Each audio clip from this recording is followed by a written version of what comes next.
Good evening. This is Shamla from VIZAG IAS Academy. Welcome to VIZAG IAS Academy's webinar on the APPSC Group 1 interview approach. This is part of several value-added programs being conducted by us to help aspirants prepare better for their interviews. Today's speaker is Mr. Sai Prasanth. Prasanth sir has been selected as DSP in a recent notification and is currently undergoing training. Before this, Sir worked as an assistant commandant in CAPF.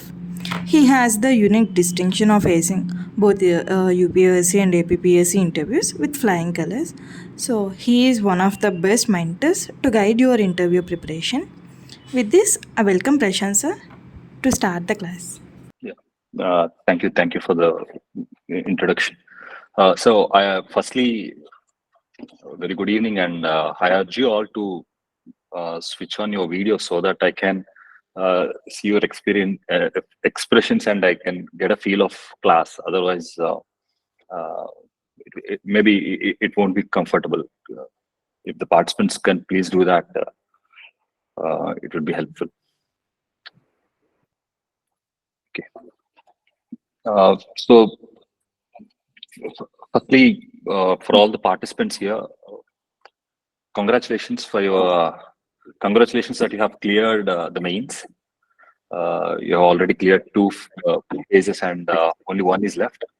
So, on the basis of probability, half the people attending this session will be Group 1 officers. I hope all the people should clear this who are participating here. So our session, I have divided our session into 4 categories. The first one is I will briefly explain what my interview experience was, and secondly, we'll go how to prepare for the interview for the next week or two. How to prepare for the interview, and the next we'll discuss about what is the frame of mind and how exactly how we can behave in the interview room.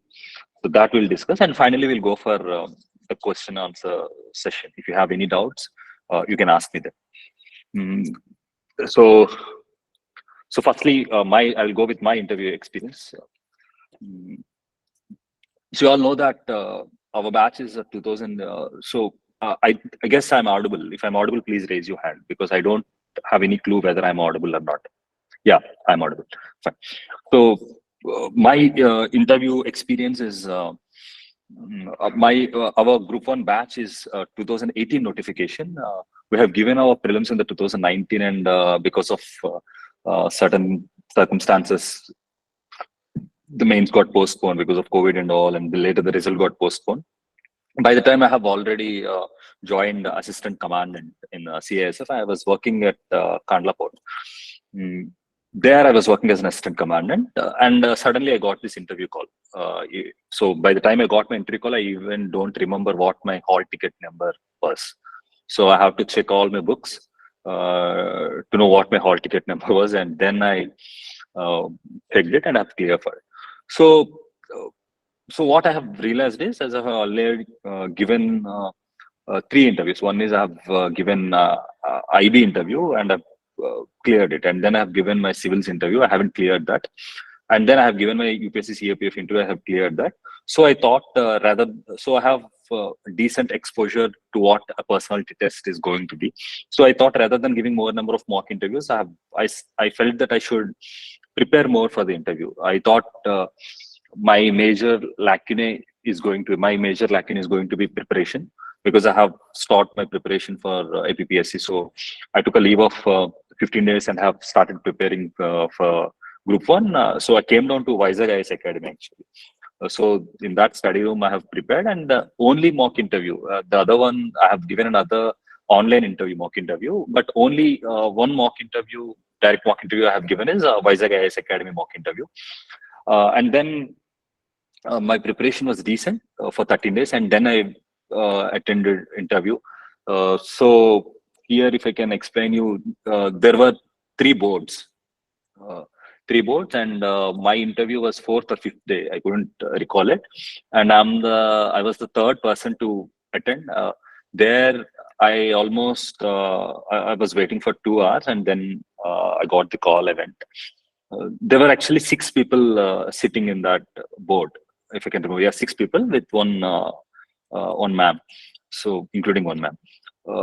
So as I've entered the interview, my entire interview, almost 60% of my interview went on my job profile. So about the CAS, about the industrial security, about the armed forces, about the something or the other related to my job experience. So that is one thing, and the other one is about some personal questions on my hobbies and all. And yeah, that's it. Personal questions and this, and there are few questions on my district. I hail from Vizianagaram district of Andhra Pradesh. So some questions on Vizianagaram district. I'll come back to these things later when I'll deal with the second module, that is how to prepare for the interview. So firstly, I'm just giving a brief. So there, my answers. So overall, my interview experience was good.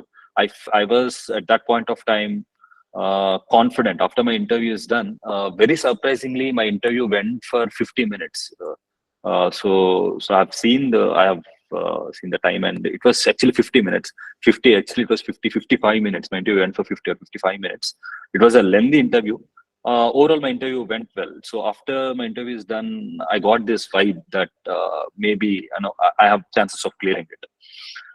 So immediately after interviews are done, within 4 or 5 days, I couldn't recall it exactly.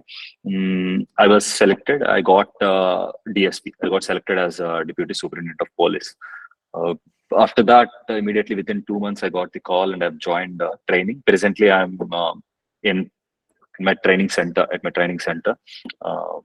So this is how my interview went briefly. So now on the basis of this, so what went well for me, and on the basis of what I could have done better by mixing both these things, I will move on to the second thing, that is how to prepare for this interview. So which is more important for you rather than my experience. So first thing is about DAF. So my first, I would urge you not to tell or not to write any lies in the DAF. So usually what we do is we feel that impressing them with the high sounding words or some interests which sounds sophisticated or which sounds interesting can impress them. But you would end up doing a mistake. Firstly, I'm so sorry, I forgot to ask, is everybody comfortable with English, or should I go bilingual, or should I completely go Telugu? If someone is not comfortable with English, no issues. They can just message here. I'll go with bilingual. So what? No problem. Okay. So what happens is, అంటే అబద్ధాలు చెప్తే ఏమవుతుందంటే ఆ అబద్ధాలు నిజం చేయడానికి మన preparation అంతా ఖర్చు అయిపోతుంటుంది. మనకున్న 10 days 15 days అన్ని కూడా అబద్ధాలను ఎట్లా నిజం చేయాలనుకుంటాం. And you can't enter the interview room very confidently when you like. అంటే ఎందుకంటే భయం ఉంటుంది మనకి. అరే నేను ఇప్పుడు ఇంటర్వ్యూలో ఈ క్వశ్చన్ అడిగితే నేను ఏం ఆన్సర్ చెప్తాను, బికాజ్ ఇది నేను తప్పు పెట్టాను కదా. సో ఫర్ ఎగ్జాంపుల్ ఇంట్రెస్ట్ లో మీరు గార్డెనింగ్ అని పెట్టేశారు. సో గార్డెనింగ్ మీకు తెలియదు, గార్డెనింగ్ అంటే ఏంటి ఏం తెలియదు. సో మీరు ఏమనుకుంటారంటే ఇప్పుడు గార్డెనింగ్ గురించి క్వశ్చన్ అడిగితే నేను ఎట్లా ఆన్సర్ చేయాలి. సో యువర్ హోల్, అంటే మీ మైండ్ ఫ్రేమ్ ఆఫ్ మైండ్ అంతా కూడా దాని చుట్టూ ఉంటుంది అనమాట. Again I urge the participants to please switch on your videos so that I can just get a feel of class. Earlier I worked as a lecturer, so I would be happy if you do that, no matter what your background is, the background around is, but try to do that unless until there are compelling reasons. So ఆ భయం ఉంటుంది అబద్ధాలు చెప్తే. So అబద్ధాలు ఏం చెప్పొద్దు. మీరు already ఇంటర్వ్యూవర్కి వచ్చారంటే you have a good profile. మీరు ప్రిలిమ్స్ క్వాలిఫై అయ్యారు, మెయిన్స్ క్వాలిఫై అయ్యారు, మీకు ఆల్రెడీ మంచి ప్రొఫైల్ ఉంది. సో మీ ప్రొఫైల్ ఉందంటే మీకు ఆల్రెడీ మంచి రిటర్న్ స్కిల్స్ ఉన్నాయి. సో మీరు బాగానే కమ్యూనికేట్ చేయగలరు. సో డోంట్ టెల్ లైస్ చెప్తే ఆ లైస్ నిజం చేయడంలో ఉంటుంది. ఇది నేను నా యూపీఎస్సీ ఇంటర్వ్యూలో చేసిన మిస్టేక్ యాక్చువల్లీ ఇది. So which I actually regret doing that. Don't do that. Don't tell lies, first thing. So నేను ఒకసారి డాఫ్ ఓపెన్ చేసి వాట్ క్యాన్ బి, అంటే హౌ డాఫ్ లో మనం ఏం కాన్సన్ట్రేట్ చేయాలి అనేది will just discuss. Yeah. So firstly me name. Some stock questions ఉంటాయి. మీ నేమ్ ఏమంటారు, ఎట్లా మీ నేమ్ కి రిలేటెడ్ గా ఎవరైనా ఫేమస్ పీపుల్ ఉన్నారా, లేకపోతే అట్లాంటివి క్వశ్చన్స్ ఉంటాయి. That you can do.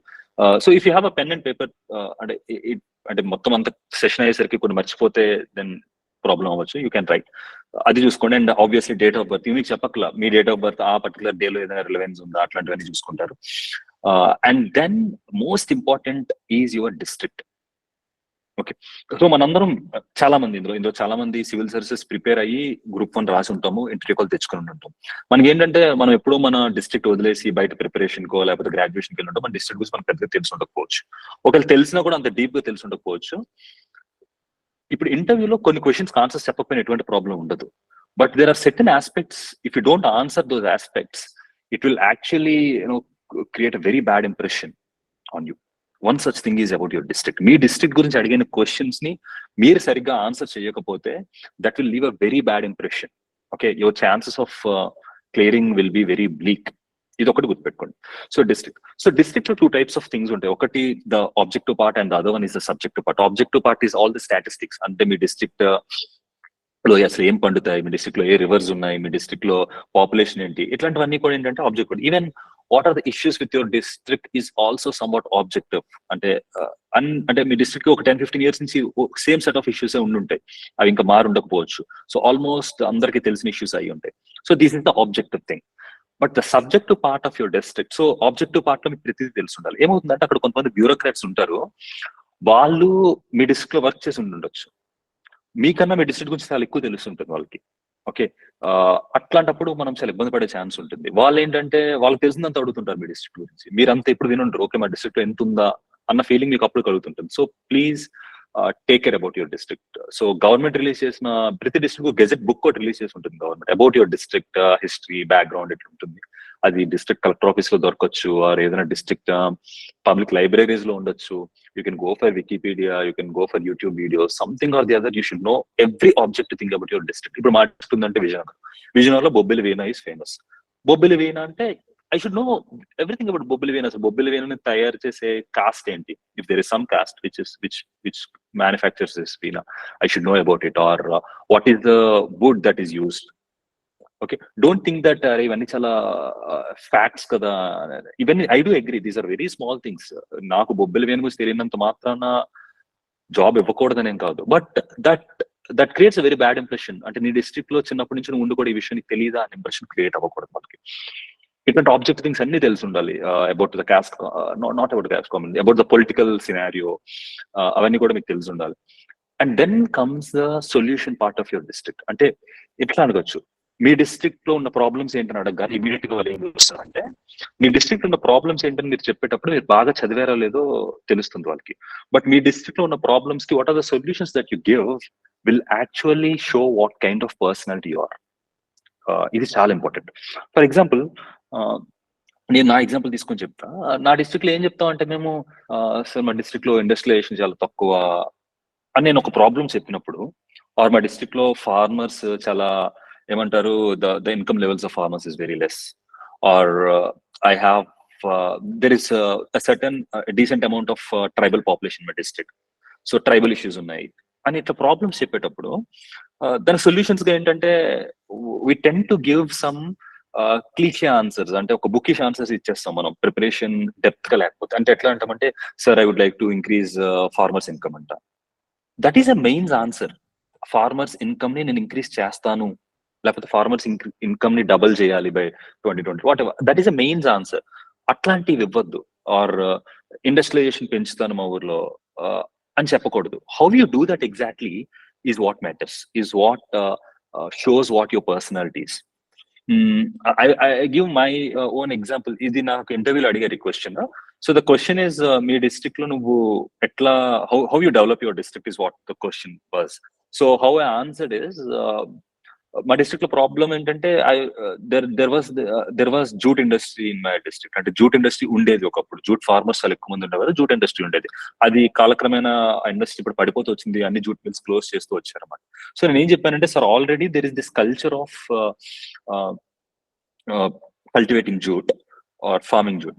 So నేనేం చెప్పానంటే So now after banning these single-use plastics, people are again using jute bags and all.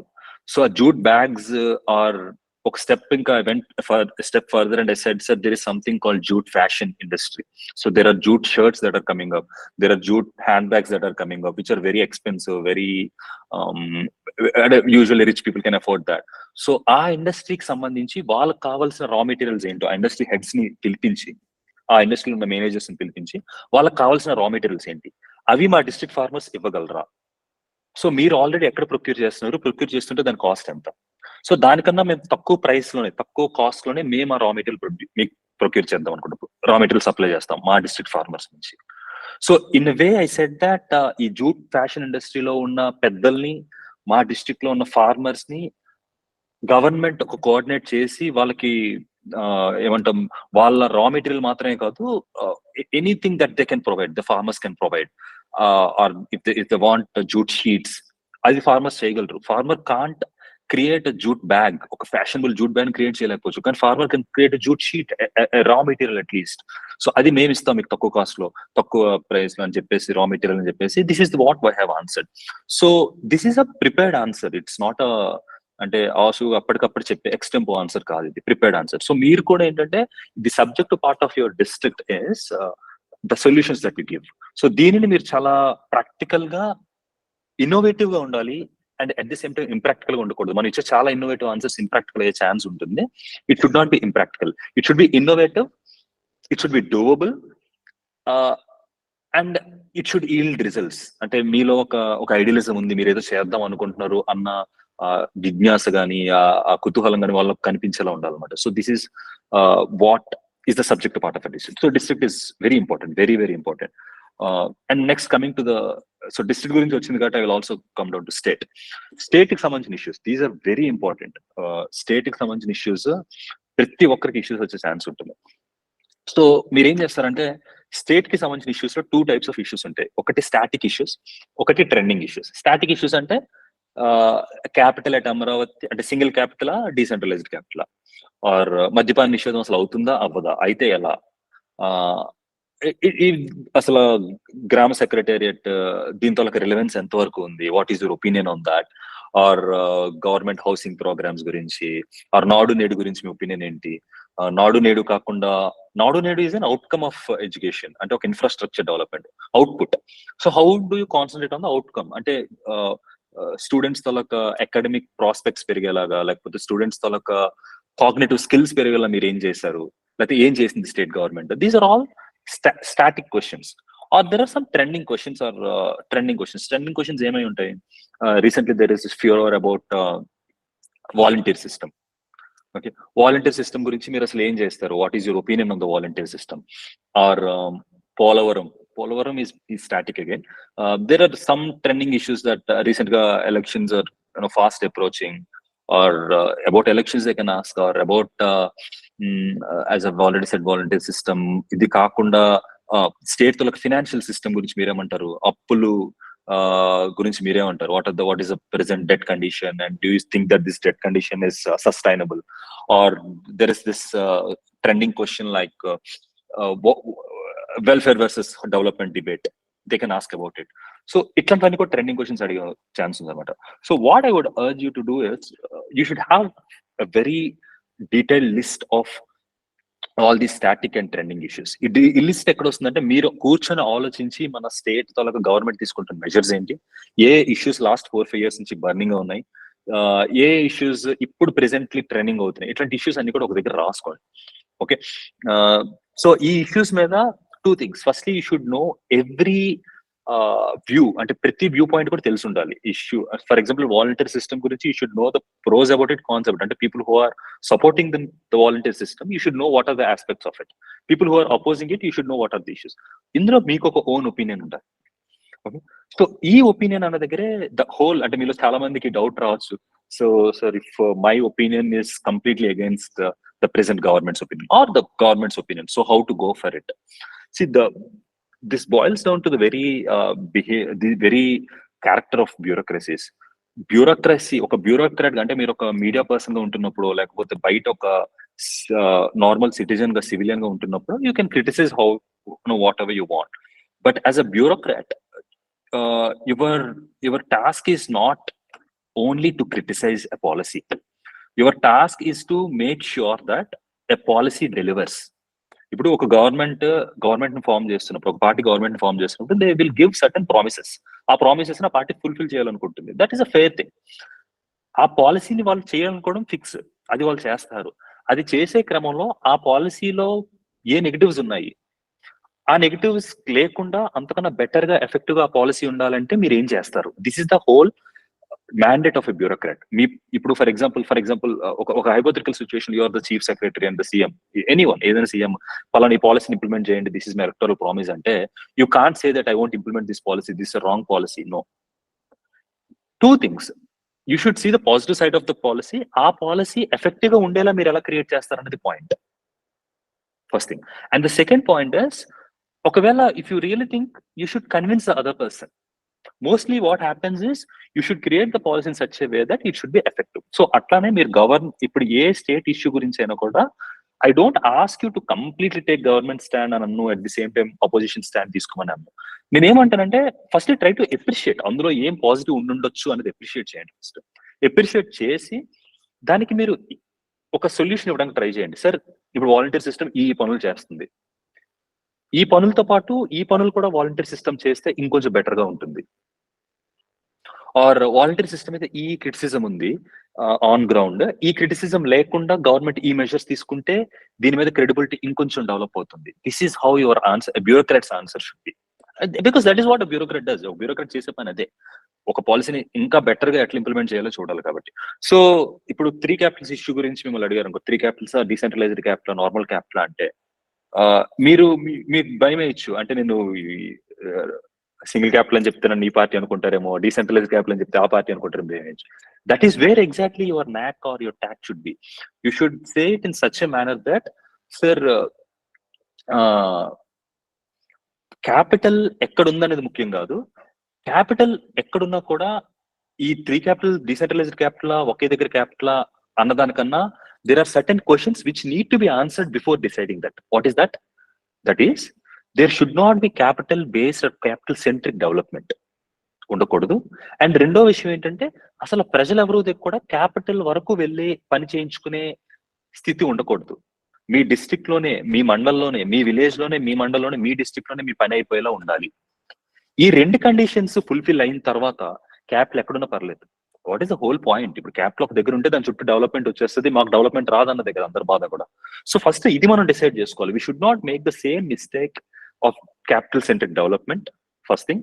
And we should make sure that a common person, normal ఇప్పుడు ఎవరు కూడా common person capital వరకు వెళ్ళట్లా, first విషయం. Okay, ప్రతి government ఎంప్లాయీకి లేకపోతే వాళ్ళందరికీ అక్కడ వాళ్ళ డిస్ట్రిక్ట్ లోనే పనులు జరిగిపోతుంటాయి. క్యాపిటల్ వరకు ఐఏఎస్ ఆఫీసర్స్ వెళ్ళట్లా, వాళ్ళకి అన్ని కూడా వీడియో కాన్ఫరెన్సెస్ లోనే అయిపోతుంది. సో ఎవరు వెళ్తారు? ఎవరో పెద్ద పెద్ద పాలిటీషియన్స్, ఆర్ లేకపోతే పెద్ద పెద్ద వర్క్స్ చేసే వాళ్ళు, ఫైల్స్ క్లియరెన్స్ కోసం, లేకపోతే హైకోర్టుకి వెళ్ళేవారు, వీళ్ళు క్యాపిటల్కి వెళ్ళారు. సో మన ఆన్సర్ ఎట్లా ఉంటే, firstly let's solve these 2 issues of capital centric development, and people should not go to capital, and then we can decide this question. Before answering these 2 questions, we can't decide about this, sir, అని ఒక tactful గా మీరు, I mean నేను తప్పించుకోమని చెప్పట్లా, it is a very what according to మీ it is a very balanced answer, or how a bureaucrat should think. So ఇట్లా మీరు చెప్పొచ్చు. దేర్ ఇట్ షోస్ దాట్ మీకు 2 విషయాలు అర్థం అవుతుంది, వాళ్ళకు ఒక విషయం అర్థం అవుతుంది, అబ్బాయి లేకపోతే అమ్మాయి చాలా తెలివిగా తప్పించుకున్నారు ఈ ఆన్సర్ చెప్పకుండా అనేది ఒక విషయం అర్థం అవుతుంది. అది కూడా వాళ్ళు మెచ్చుకుంటారు మనసులో. And second thing is they will also like the way you have articulated it. అరే వీటి రియల్ ఇష్యూస్ మాట్లాడుతున్నాడు అన్న విషయం వాళ్ళకి అర్థమవుతుంది. So this is how you should answer. మీకు అర్థమైంది అనుకుంటున్నా. ఏ గవర్నమెంట్ పాలసీని అవుట్ రైట్ క్రిటిసైజ్ చేయడం కన్నా ఫస్ట్ అప్రిషియేట్ చేయండి, మీ మనసులో ఫస్ట్ అప్రిషియేట్ చేయండి. అది ఇంకా ఏం చేస్తే బెటర్ అవుతుంది అన్నదే మీ తలొక task. Your task is not to talk like a party member or a person who yells on media. Morning media news లో వచ్చే వాళ్ళు గట్టి అరుచుకునే వాళ్ళ టాస్క్ మనది కాదు. సో దిస్ ఈస్ హౌ ఇది. సో ఈ టాపిక్స్ ని మోర్, సో కమింగ్ బ్యాక్, ఇప్పుడు టాపిక్ ఎలా డీల్ చేయడం చెప్పాను. So more number of topics మీ దగ్గర ఉండాలి. సో వాట్ హ్యాపెన్స్ ఇస్, ఈ టాపిక్స్ మీ దగ్గర కొంతవరకు ఉంటాయి, don't miss any topic. So ఇక్కడే గ్రూప్స్ హెల్ప్ అవుతాయి. మీరు ఏమైనా వాట్సాప్ గ్రూప్స్ లో ఉంటున్నా, లేకపోతే ఏమైనా గ్రూప్ డిస్కషన్ జరుగుతున్నా కూడా, యూ షుడ్ డూ 2 థింగ్స్. ఎవరైనా ఒక టాపిక్ గురించి మాట్లాడితే అది మీ లిస్ట్ లో, లేకపోతే ఫస్ట్లీ మీ లిస్ట్ లో ఆ టాపిక్ నోట్ చేసుకోండి, అండ్ లేటర్ దాని మీద మీరు రీసెర్చ్ చేసుకోండి. And second one is, if you feel that you don't have an opinion on a particular topic and someone has a very good opinion, very measured opinion, try to get there opinion. ఎందుకంటే ఇప్పటికిప్పుడు మీరు opinion build చేసుకునేటంత time లేదు. So if you feel that their opinion is very good, you can say their opinion. నేను అనుకుంటున్నాను ఈ 2 topics మీద ఈ పాటికి మీరు కొంతమంది అట్లీస్ట్ ఈ ఒపీనియన్ లిఫ్ట్ చేసి రాసుకుని ఉండొచ్చు, ఇది ఇంకా చెప్పేద్దాంలే బాగానే ఉంది కదని చెప్పి. There is nothing wrong in that. Usually we also do the same thing. Okay, there is no issue. So ఇట్లా మీరు మిగతా వాళ్ళ దగ్గర విన్న ఒపీనియన్స్ కూడా మీరు అవి బాగుంటే చెప్పాలి. బట్ చెప్పేటప్పుడు కొంత కన్విక్షన్ ఉండాలి కాబట్టి మీరు కొంత వర్క్ చేయాలి. జస్ట్ దట్ వాడేది ఒపీనియన్ చెప్పారు అది చెప్పేద్దాం, లేకపోతే ఈ అమ్మాయి ఒపీనియన్ చెప్పింది ఆ ఒపీనియన్ చెప్పేద్దాం అని అయితే మీరు అనుకోవద్దు. So this is how the thing works. And the next one is let's get back to the DAF again. So me graduation నుంచి క్వశ్చన్స్ ఎప్పుడు వచ్చే ఛాన్స్ ఉంటుందంటే, యూజువల్లీ మీరు చేసే గ్రాడ్యుయేషన్ మీద అవతల వాళ్ళకి అవగాహన ఉంటే వస్తుంది ఒకటి. అంటే మీరు ఏదైనా ఒక సిఎస్సి బ్రాంచ్, అవతల వరకు ఎవరైనా సిఎస్సి ఉంటే వస్తుంది ఒకటి. రెండో type of question, how your graduation helps your job, if you're DC or DSP whatever, how your graduation helps your job అనేది వస్తుంది. Or if you're from arts background, I'm from arts background, ప్రతి ఒక్కరికి arts గురించి ఎంత కొంత తెలిసే ఉంటుంది. Political science అంటే ఏంటి, పబ్యాడ్ అంటే ఏంటి, ఏదో క్వశ్చన్ అడిగే ఛాన్స్ ఉంటుంది. బట్ ఎవరైతే ఎంప్లాయిడ్ కాదో, ముఖ్యంగా ఎవరైతే గవర్నమెంట్ ఆల్రెడీ ఇందులో గవర్నమెంట్ ఎంప్లాయీస్ ఉన్నారని అనుకుంటున్నా కొంతమంది, if there are any raise your hand. So already ఎవరైతే there are some government employees ఉంటే వాళ్ళకి గ్రాడ్యుయేషన్ గురించి క్వశ్చన్స్ వచ్చే ఛాన్స్ కొంచెం తక్కువ ఉంటుంది. ఎందుకు చెప్తా, మీకు ఎటువంటి ఇంతకుముందు వర్క్ ఎక్స్పీరియన్స్ లేకపోతే they have to ask something or the other కదా. So then they will ask more about your graduation, something about your graduation. So ఈ 2 కండిషన్స్, మీకు జాబ్ ఎక్స్పీరియన్స్ లేకపోతే గ్రాడ్యుయేషన్ మీద క్వశ్చన్స్ పడే ఛాన్స్ ఎక్కువ ఉంటుంది. అండ్ అవతల వారికి మీ గ్రాడ్యుయేషన్ మీద కొంచెం ఎక్కువ పట్టున్న కూడా ఉంటుంది. ఇప్పుడు సడన్ గా యూ కాంట్ కంప్లీట్లీ ఏమంటాం అంతా తెలుసుకోలేరు మీ గ్రాడ్యుయేషన్ గురించి. సమ్ బేసిక్ థింగ్స్, మీ గ్రాడ్యుయేషన్ జాబ్కి ఎలా హెల్ప్ అవుతుంది, మీరు మీ గ్రాడ్యుయేషన్ నుంచి ఏ నేర్చుకున్నారు, మీ గ్రాడ్యుయేషన్ లో ఏ క్వాలిటీస్ మిమ్మల్ని ఒక బెటర్ బ్యూరోక్రాట్ ని చేస్తాయి. సో గ్రాడ్యుయేట్ అయిన తర్వాత ఎందుకు నువ్వు జాబ్ చేయలేదు, ప్రైవేట్ సెక్టర్ కూడా మంచి సెక్టరే కదా, ఇట్లాంటి చాలా క్వశ్చన్స్ వచ్చే ఛాన్స్ ఉంటుంది. ఇఫ్ యూఆర్ ప్రైవేట్ సెక్టర్ నుంచి కూడా క్వశ్చన్స్ వచ్చే ఛాన్స్ ఉంటుంది. But remember the next thing is work experience. అక్కడ ఉంది కదా మీ డాఫ్ లో. If you are a government employee, get ready for the questions. You are so lucky for the fact that మీకు చాలా క్వశ్చన్స్ మీ government job గురించి వచ్చే chances ఉంటాయి. At least 30% of your interview. నాకు 50 to 70% of interview went on my job, because people are usually they're ఏమంటారు, కొంచెం police job అంటే కొంచెం ఎక్కువ ఇంట్రెస్ట్ ఉంటుంది కాబట్టి ఇంకా ఎక్కువ క్వశ్చన్స్ వచ్చాయి. But if you're from any government job, do prepare. Okay, ఖచ్చితంగా ప్రిపేర్ అవ్వండి. అసలు మీ జాబ్ ఏంటి, అసలు మీరు జాబ్ ఎందుకు వదిలేసి జాబ్కి వద్దాం అనుకుంటున్నారు, మీరు పాత జాబ్ లో నేర్చుకున్నవేంటి, పాత జాబ్ లో మీ ఎక్స్పీరియన్సెస్ ఏంటి, పాత జాబ్ లో మీరు చేసిన మిస్టేక్స్ ఏంటి, పాత జాబ్ లో మీరు ఇంకా బాగా చేయాల్సినవి ఏమేమి ఉన్నాయి, పాత జాబ్ లో ఆ సెక్టర్ లో మీరు తేవాలనుకుంటున్న రిఫార్మ్స్ ఏంటి, ఆ జాబ్ నుంచి ఈ జాబ్కి వచ్చినప్పుడు మీకు ఏ క్వాలిటీస్ మిమ్మల్ని ఇంకా బెటర్ పర్సన్ గా ఫేస్ అయ్యి ఆ జాబ్ లో అన్నవి డిటర్మిన్ చేస్తాయి.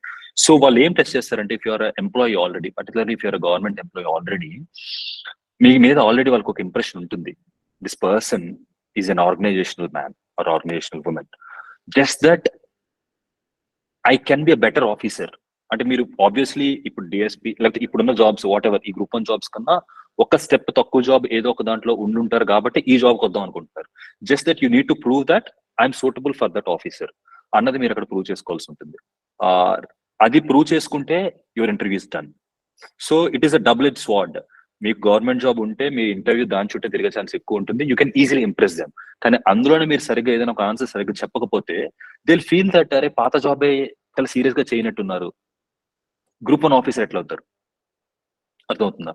ఆ ఒపీనియన్ వచ్చే ఛాన్స్ చాలా ఎక్కువ ఉంటుంది. So be very careful about that.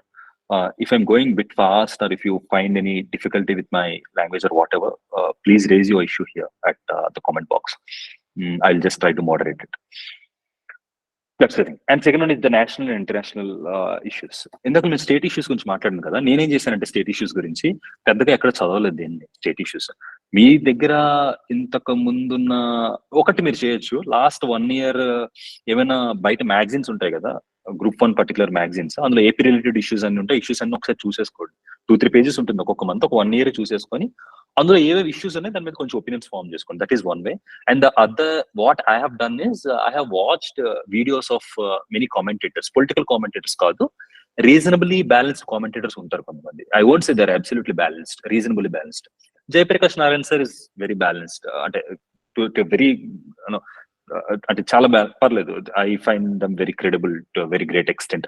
ఆయన వీడియోస్ నేను ఫాలో అయ్యాను, JP Krishnarayana sir videos on certain issues. నేను వెళ్ళేటప్పుడు వైజాగ్ స్టీల్ మీద చాలా ఇష్యూస్ జరుగుతుండే అప్పుడు, వైజాగ్ స్టీల్ ప్రైవేటైజేషన్ మీద.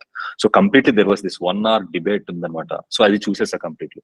వాట్ హ్యాపెన్స్ ఇస్ వాళ్ళ ఒపీనియన్ చెప్పడంతో పాటు సబ్స్టాన్షియేట్ చేసుకుంటారు. అదే మీరు ఏమైనా పొలిటికల్ డిస్కషన్స్ చూస్తే దే విల్ జస్ట్ అంటే వాళ్ళ ఒపీనియన్స్ చెప్తారు కానీ సబ్స్టాన్షియేట్ చేయరు. సో జయప్రకాష్ నారాయణ సార్వి కొంచెం అంటే to some extent I have already also followed professor Nageshwar sir, ఆయన తోలకు ఒపీనియన్స్ కూడా చూశాను. Please suggest some balanced commentators other than JP sir.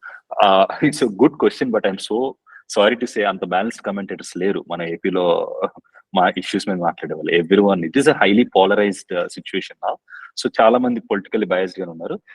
Professor Nageshwar సార్వి కొన్ని ఇష్యూస్ మీద they are balanced. I won't say not all issues, but you will find decent you can at least find some person కదా other than JP sir. I find professor Nageshwar sirs, that is also they. ఇది. And now come to national international issues. National international issues అడిగే chance తక్కువగా ఉంటుంది. I don't completely rule out, but state district మీద ఎక్కువ అడిగే chance ఉంటుంది. Because the bureaucrats, అక్కడ వచ్చే బ్యూరోక్రాట్స్ కానీ వాళ్ళు కానీ they are more concern with their own state కదా. ఇప్పుడు మీరు యూపీఎస్సీ ఇంటర్వ్యూకి వెళ్తే ఏంటంటే they are more concern about the country or ప్రపంచంలో ఏం జరుగుతుంది. ఐఏఎఫ్ఎస్ ఆఫీసర్స్ ఉంటారు, ఐఏఎస్ ఆఫీసర్స్ ఉంటారు, అట్లా ఉంటారు. సో మీరు కూడా రేపు గ్రూప్ 1 ఆఫీసర్స్ అయిన తర్వాత మీరు స్టేట్ గురించి కాదు, ఓన్లీ మీ డిస్ట్రిక్ట్ గురించి పట్టించుకుంటారు. సో అట్లానే వి నారో డౌన్ అవర్ ప్రిఫరెన్సెస్. అట్లానే ఇక్కడ కూడా ఎక్కువ స్టేట్ అండ్ డిస్ట్రిక్ట్ గురించి అడిగే ఛాన్సెస్ ఎక్కువ ఉంటాయి. బట్ నేషనల్ ఇంటర్నేషనల్ ఇష్యూస్ అడగరు అని కాదు, they will also ask. For that I would recommend Shekhar Gupta ఆయన ఉన్నారు కదా, ఆయన ది ప్రింట్ లో ఆయన వీడియోస్ వస్తుంటాయి. అందులో ఆయన ఒకటి కట్ ద క్లటర్ ఒకటి ఉంటుంది, very explains things, and other one is national interest. అందులో ఆయన ఒపీనియన్స్ చెప్తారు. These 2 are very important. నేను చాలా రిలీజియస్ గా ఫాలో అయ్యాను. ఇంటర్వ్యూ ముందు పర్టికులర్లీ నాకు ఏ నేషనల్ ఇష్యూ కావాలని, ఇంటర్నేషనల్ ఇష్యూ కన్నా ఆయన ప్రతి నేషనల్ ఇంటర్నేషనల్ ఇష్యూ మీద కూడా ఆయన ఒపీనియన్ ఉంటుంది. You can go there, you can take his opinion.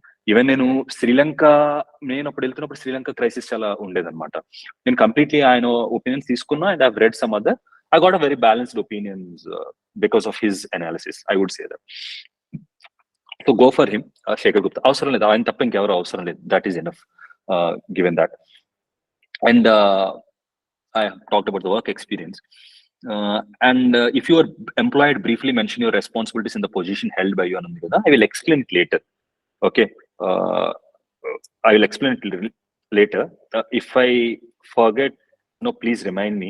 That is very important, actually. That paragraph is very important. And then mention your order of preferences ani. Ee paatiki meeru YouTube lo chusuntaru order of preferences avanni kuda. I don't think I need to explain it again. So దాని basis మీద మీ interest మీద పెట్టండి. But one thing I would like tell, ఏమవుతుందంటే మనం group 1 join అయ్యే ముందు interview phase లో సొసైటీ ఏది గొప్పది అనుకుంటుందో ఆ జాబ్ ని ముందు పెట్టుకుంటాం. Usually, if I'm not wrong, your first preference will be deputy collector, your second preference will be DSP, your third preference will be ACST, Assistant Commissioner of State Taxes. Ide kada? Please raise your hand if these are your first 3 preferences. Andra ave better. Good. నేను already అంటే police department లో everyone is raising their hand. Good. So ఉన్నాం కాబట్టి ఈ ఒక్క దాని గురించి నేను చెప్పగలను, ఒక్క డిఎస్పీ అనే దాని గురించి నేను చెప్పగలను. DSP job is a very demanding job. It requires a lot from you, and it expects a lot from you. Okay, నేను ముందు కూడా already police department and that's central government, but ఇప్పుడు స్టేట్ గవర్నమెంట్. దానికన్నా అంటే central government లో our mandate is very simple, but here the mandate is very complicated. The environment is very complicated. The ecology in which you work is very complicated. So police job uniform untundi, a passion unte, that's fine. Or if you feel that you are very tough guy, that's fine. Or parledu nalo adaptability undi, ippudu presthaniki tough gaadu gaani future lo nenu tough avutanu anukunte, that is fine. But ledu, I'm a cribbing person, నాకు అంటే తర్వాత నాకు leaves కావాలి, లేకపోతే నేను తిట్లు తినలేను, నాకు ఎవరైనా హార్ష్ గా చెప్తే వినలేను, ఇట్లాంటివన్నీ ఉంటే I suggest you not to keep DSP as your second option. తర్వాత బాధపడతారు, ఎందుకు వచ్చానరా అని అనిపించేస్తుంది ట్రైనింగ్ లోనే. ఏకే అలాగ అనుకున్న వాళ్ళు కూడా చాలా మంది తర్వాత జాబ్ చేస్తూ వాళ్ళు మలుచుకుంటూ మళ్ళీ కొంత టఫ్ అయ్యి మళ్ళీ మంచి ఆఫీసర్స్ అయిన వాళ్ళు చాలా మంది ఉంటారు. బట్ అదే దట్స్ వాట్ ఐమ్ సేయింగ్, మీలో ఫ్లెక్సిబిలిటీ ఉంది, నేను జాబ్ ప్రకారంగా నేను మారిపోయి ఆ జాబ్ కావాల్సిన రిక్వైర్మెంట్స్ నాలో నేను తెచ్చుకోగలను అనుకుంటే, then again go for DSP as your second option.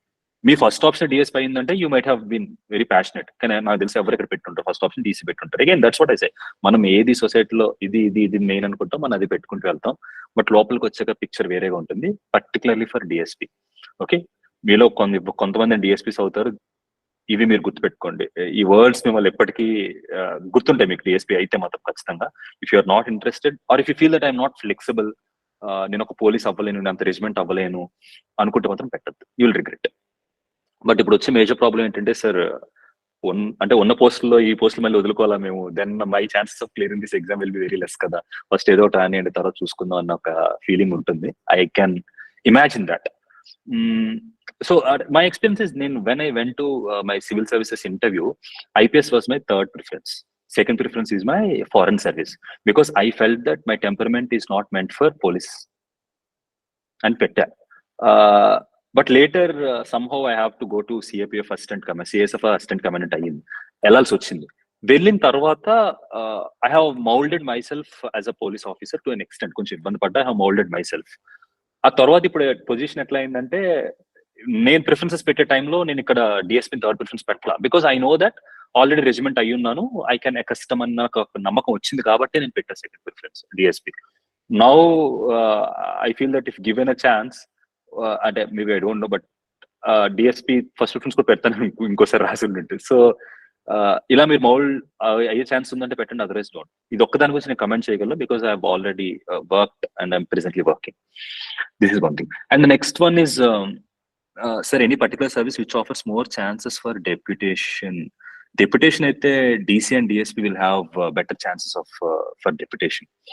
Okay, DC will have even better chances, but DSP కూడా చాలా, you can first DSP అంటేనే ఒక లా అండ్ ఆర్డర్ ఉండదు అగైన్. ఓకే, అంత హార్ష్ గా మాత్రమే ఉండదు. There are many other, CID will be there, ACB will be there, intelligence will be there, Ping will be there, Greyhounds, Octopus, ఇవన్నీ గురించి వినే ఉంటారు. ఆర్ ఇక్కడ నుంచి కొన్ని సెంట్రల్ డిపార్ట్మెంట్స్ కూడా మీరు వెళ్ళొచ్చు, NIA నేషనల్ ఇన్వెస్టిగేటింగ్ ఏజెన్సీకి వెళ్ళొచ్చు, సిబిఐకి వెళ్ళొచ్చు, ఆర్ మీరు ఇంటర్నేషనల్ ఏమంటాం పీస్ కీపింగ్ ఫోర్సెస్ ఉంటాయి కదా, వాటికి సంబంధించి అక్కడికి వెళ్ళొచ్చు. There are many opportunities that you get even in DSP. So deputation wise these two are good. నేను ఇంకా వచ్చి, అంటే ఈ జాబ్ కి నేను కూడా రిలేటివ్లీ కొత్త, I can't completely comment on that, but DC DSP will have better prospects for deputation. And if you have any questions, please note it down. Let's keep the questions at the end of the session. So let's continue the session now. And then achievements, prizes, extracurricular activities. ఇక్కడ మనం మనతో క్రియేటివిటీని చూపించాలనుకుంటాం. Creative, మీకున్న హాబీని creative గా రాయండి, అక్కడ లేని హాబీని రాయొద్దు. Okay, you will suffer. So mention your details of academic prizes, medal, scholarships. అవి ఉంటే రాస్తారు, లేకపోతే లేదు. Have you participate in the sports, NCC, NSS? Sports అంటే సార్ నేను స్కూల్లో ఈ క్రికెట్ ఆడాను ఇట్లాంటివి రాయొద్దు. ఇఫ్ యూ హ్యావ్ ఎనీ, అంటే డిస్ట్రిక్ట్ లెవెల్ ఏమైనా చేశారా, at least district level is good. NCC, NSS ఉందా? అక్కడ ఏంటంటే 5 కాలమ్స్ ఉన్నాయి కాబట్టి 5 కాలమ్స్ నేను ఫిల్ చేయాలని పెట్టుకోవద్దు. మీరు అడిగారు అనుకోండి, వాళ్ళు ఏంటి నీకు ఏం స్పోర్ట్స్ రాదా అంటే, సార్ నాకు స్పోర్ట్ వచ్చు, వాళ్ళని బ్యాడ్మింటన్ ఆడుతా, బట్ నేను అంత బ్యాడ్మింటన్ లో ఏమంటాం, నేను జస్ట్ కాలేజ్ లెవెల్లో మాత్రమే అంటే స్కూల్ లెవెల్లో మాత్రమే చేశాను, నేను జస్ట్ బ్యాడ్మింటన్ నా ఇంట్రెస్ట్ కోసం ఆడుతున్నాను, I'm not a professional, so అందుకని అక్కడ రాయలేదు సార్ అని చెప్పొచ్చు. లేదు రాస్తానంటే రాయండి, లేదు సార్ అది కూడా ఫిల్ చేస్తానంటే fill it. But participated is a word, played అని అడగలేదు వాళ్ళు, పార్టిసిపేటెడ్ అన్నారు. పార్టిసిపేట్ అంటేనే మీరు ఎక్కడైనా కొంచెం ఏమైనా టోర్నమెంట్స్ ఏమైనా ఆడారా, ఇట్లాంటి ఏమైనా టోర్నమెంట్స్, ఏమైనా ఇంటర్ కాలేజ్ టోర్నమెంట్ ఉన్నా కూడా మీరు రాయొచ్చు. That is they.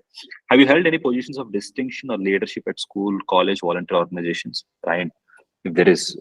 బట్ 2-3 అసలు స్కూల్ అన్నారు, కాలేజ్ అన్నారు, వాలంటీర్ ఆర్గనైజేషన్ అన్నారు కాబట్టి, ఒకటి స్కూల్లో నేను CPL ని, కాలేజ్ నేను ఇచ్చేసా, వాలంటీర్ ఆర్గనైజేషన్ పనిచేయని NGO గురించి ఎట్లా రాయదు. 3 కలిపి ఒకటి ఉన్నా సరిపోతుంది.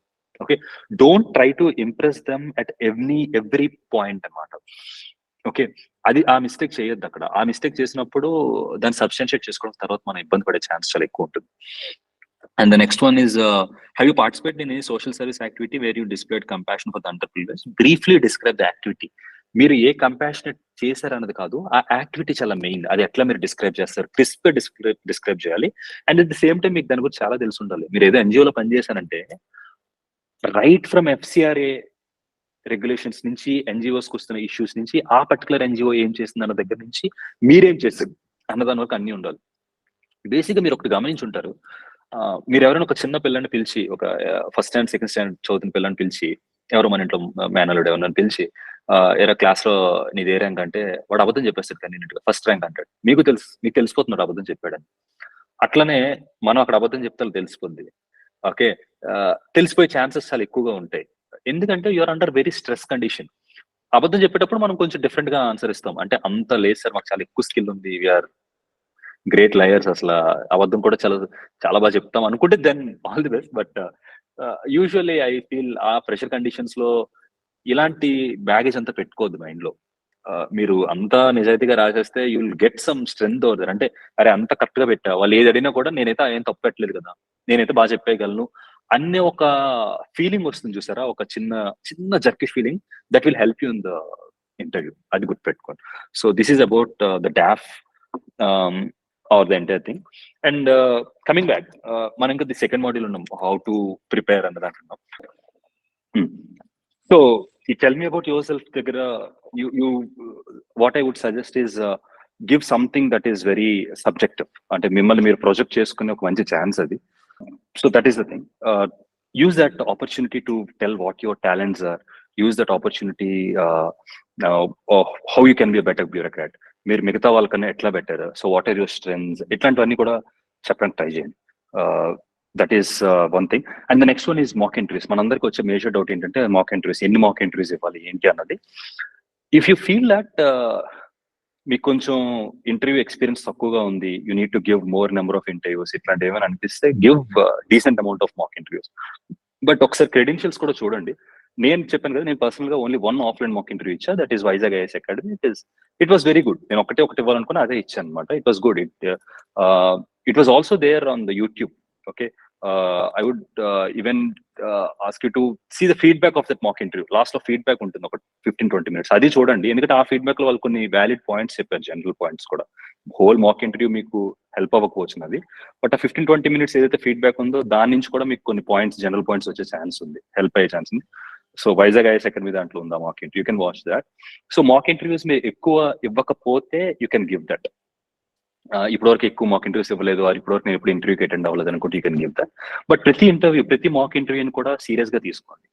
ఆర్ మాక్ ఇంటర్వ్యూకి మధ్య ఒక 2-3 days గ్యాప్ పెట్టుకోండి. ముందు వాళ్ళు చెప్పిన ఇష్యూస్ ఏవైతే ఉన్నాయో వాటిని ఎంతో కొంత సాల్వ్ చేసుకోవడానికి ట్రై చేసి నెక్స్ట్ మాక్ ఇంటర్వ్యూ ఇవ్వండి. Otherwise there will be no value addition. And secondly, mock interviews లో ఏమవుతుందంటే usually they will give certain suggestions, certain people they will give suggestions. Cosmetic suggestions are fine, నువ్వు ఇట్లా మాట్లాడాలి, అలా చేయాలని, that is fine. But some people will give some fundamental suggestions, అవి మనం ఇప్పటికీ మార్చుకోలేం. అంటే 15 days లో అసలు మార్చుకోలేం మనం. అట్లాంటి సజెషన్స్ అసలు పట్టించుకోవద్దు, కంప్లీట్లీ తీసి పక్కన పెట్టేయండి. డోంట్ గెట్ అంటే నేను ఇంకా మార్చుకోలేను కదా, ఇప్పుడు ఇంటర్వ్యూ సరిగ్గా అవ్వదా, ఇట్లా ఏం పెట్టుకోవద్దు మీరు మైండ్ లో. ఓకే. జస్ట్ ఏమైనా కాస్మెటిక్ చేంజెస్ చెప్తేనే కాస్మెటిక్ చేంజెస్ తీసుకున్నారు. అవతల వాళ్ళు ఎంత పెద్దవాళ్ళు అయినా కూడా you should have respect for them. But ఏమైనా ఫండమెంటల్ చేంజెస్, అసలు నీ లాంగ్వేజే బాగాలేదు అన్నారు అనుకోండి, 15 days లో మీరు లాంగ్వేజ్ మార్చుకోలేరు కదా. Just forget about it. ఒకటి గుర్తుపెట్టుకోండి, మీలాంటి లాంగ్వేజ్ తోనే, మీలాంటి కమ్యూనికేషన్ స్కిల్స్ తోనే ఆల్రెడీ ఎవరో డీసీ డిఎస్పీ అయ్యి ఉంటారు కదా, ఒక్కరైనా కూడా. మనం అట్లనే అవుతాం అనుకోండి. సో ఫండమెంటల్ చేంజెస్ గురించి మీరు అసలు ఆలోచించద్దు ఫస్ట్. సో ఇది మాక్ ఇంటర్వ్యూస్ గురించి, మీరు ఎన్ని ఇవ్వాలి ఏంటి అన్నది, this is the thing. And finally this thing, how to prepare for this అనేది, the last thing I would like to tell is read more for interview. చాలా బయట ఉండే మిస్కాన్సెప్షన్ ఏంటంటే ఇంటర్వ్యూకి ప్రిపేర్ అవ్వాల్సిన అవసరం ఉండదు, ఇంటర్వ్యూ సచ్ ఎ థింగ్, మన పర్సనాలిటీ ఎక్కువ రిఫ్లెక్ట్ అవుతుంది అనుకుంటాం. బట్ 2 things చూడండి ఇక్కడ. ఒకటి your content, and the second one is your how you present. అంటే మీ కంటెంట్ ని మీరు ఎట్లా చెప్తారు అన్నది second thing, how you present your self అనేది. మీరు కరెక్ట్ గా ఆలోచిస్తే, మీరు ఒక క్వశ్చన్ మీద మీ కంటెంట్ సరిగ్గా లేకపోతే మీరు కాన్ఫిడెంట్ గా చెప్పలేరు. So both these things are very connected. So నేను ఏం నమ్ముతానంటే, ఇంటర్వ్యూకి యాక్చువల్లీ ఇంకా ఎక్కువ ప్రిపేర్ అవ్వాలి ప్రిలిమ్స్ మెయిన్స్ కన్నా. But the preparation should be different. It should be opinion oriented preparation.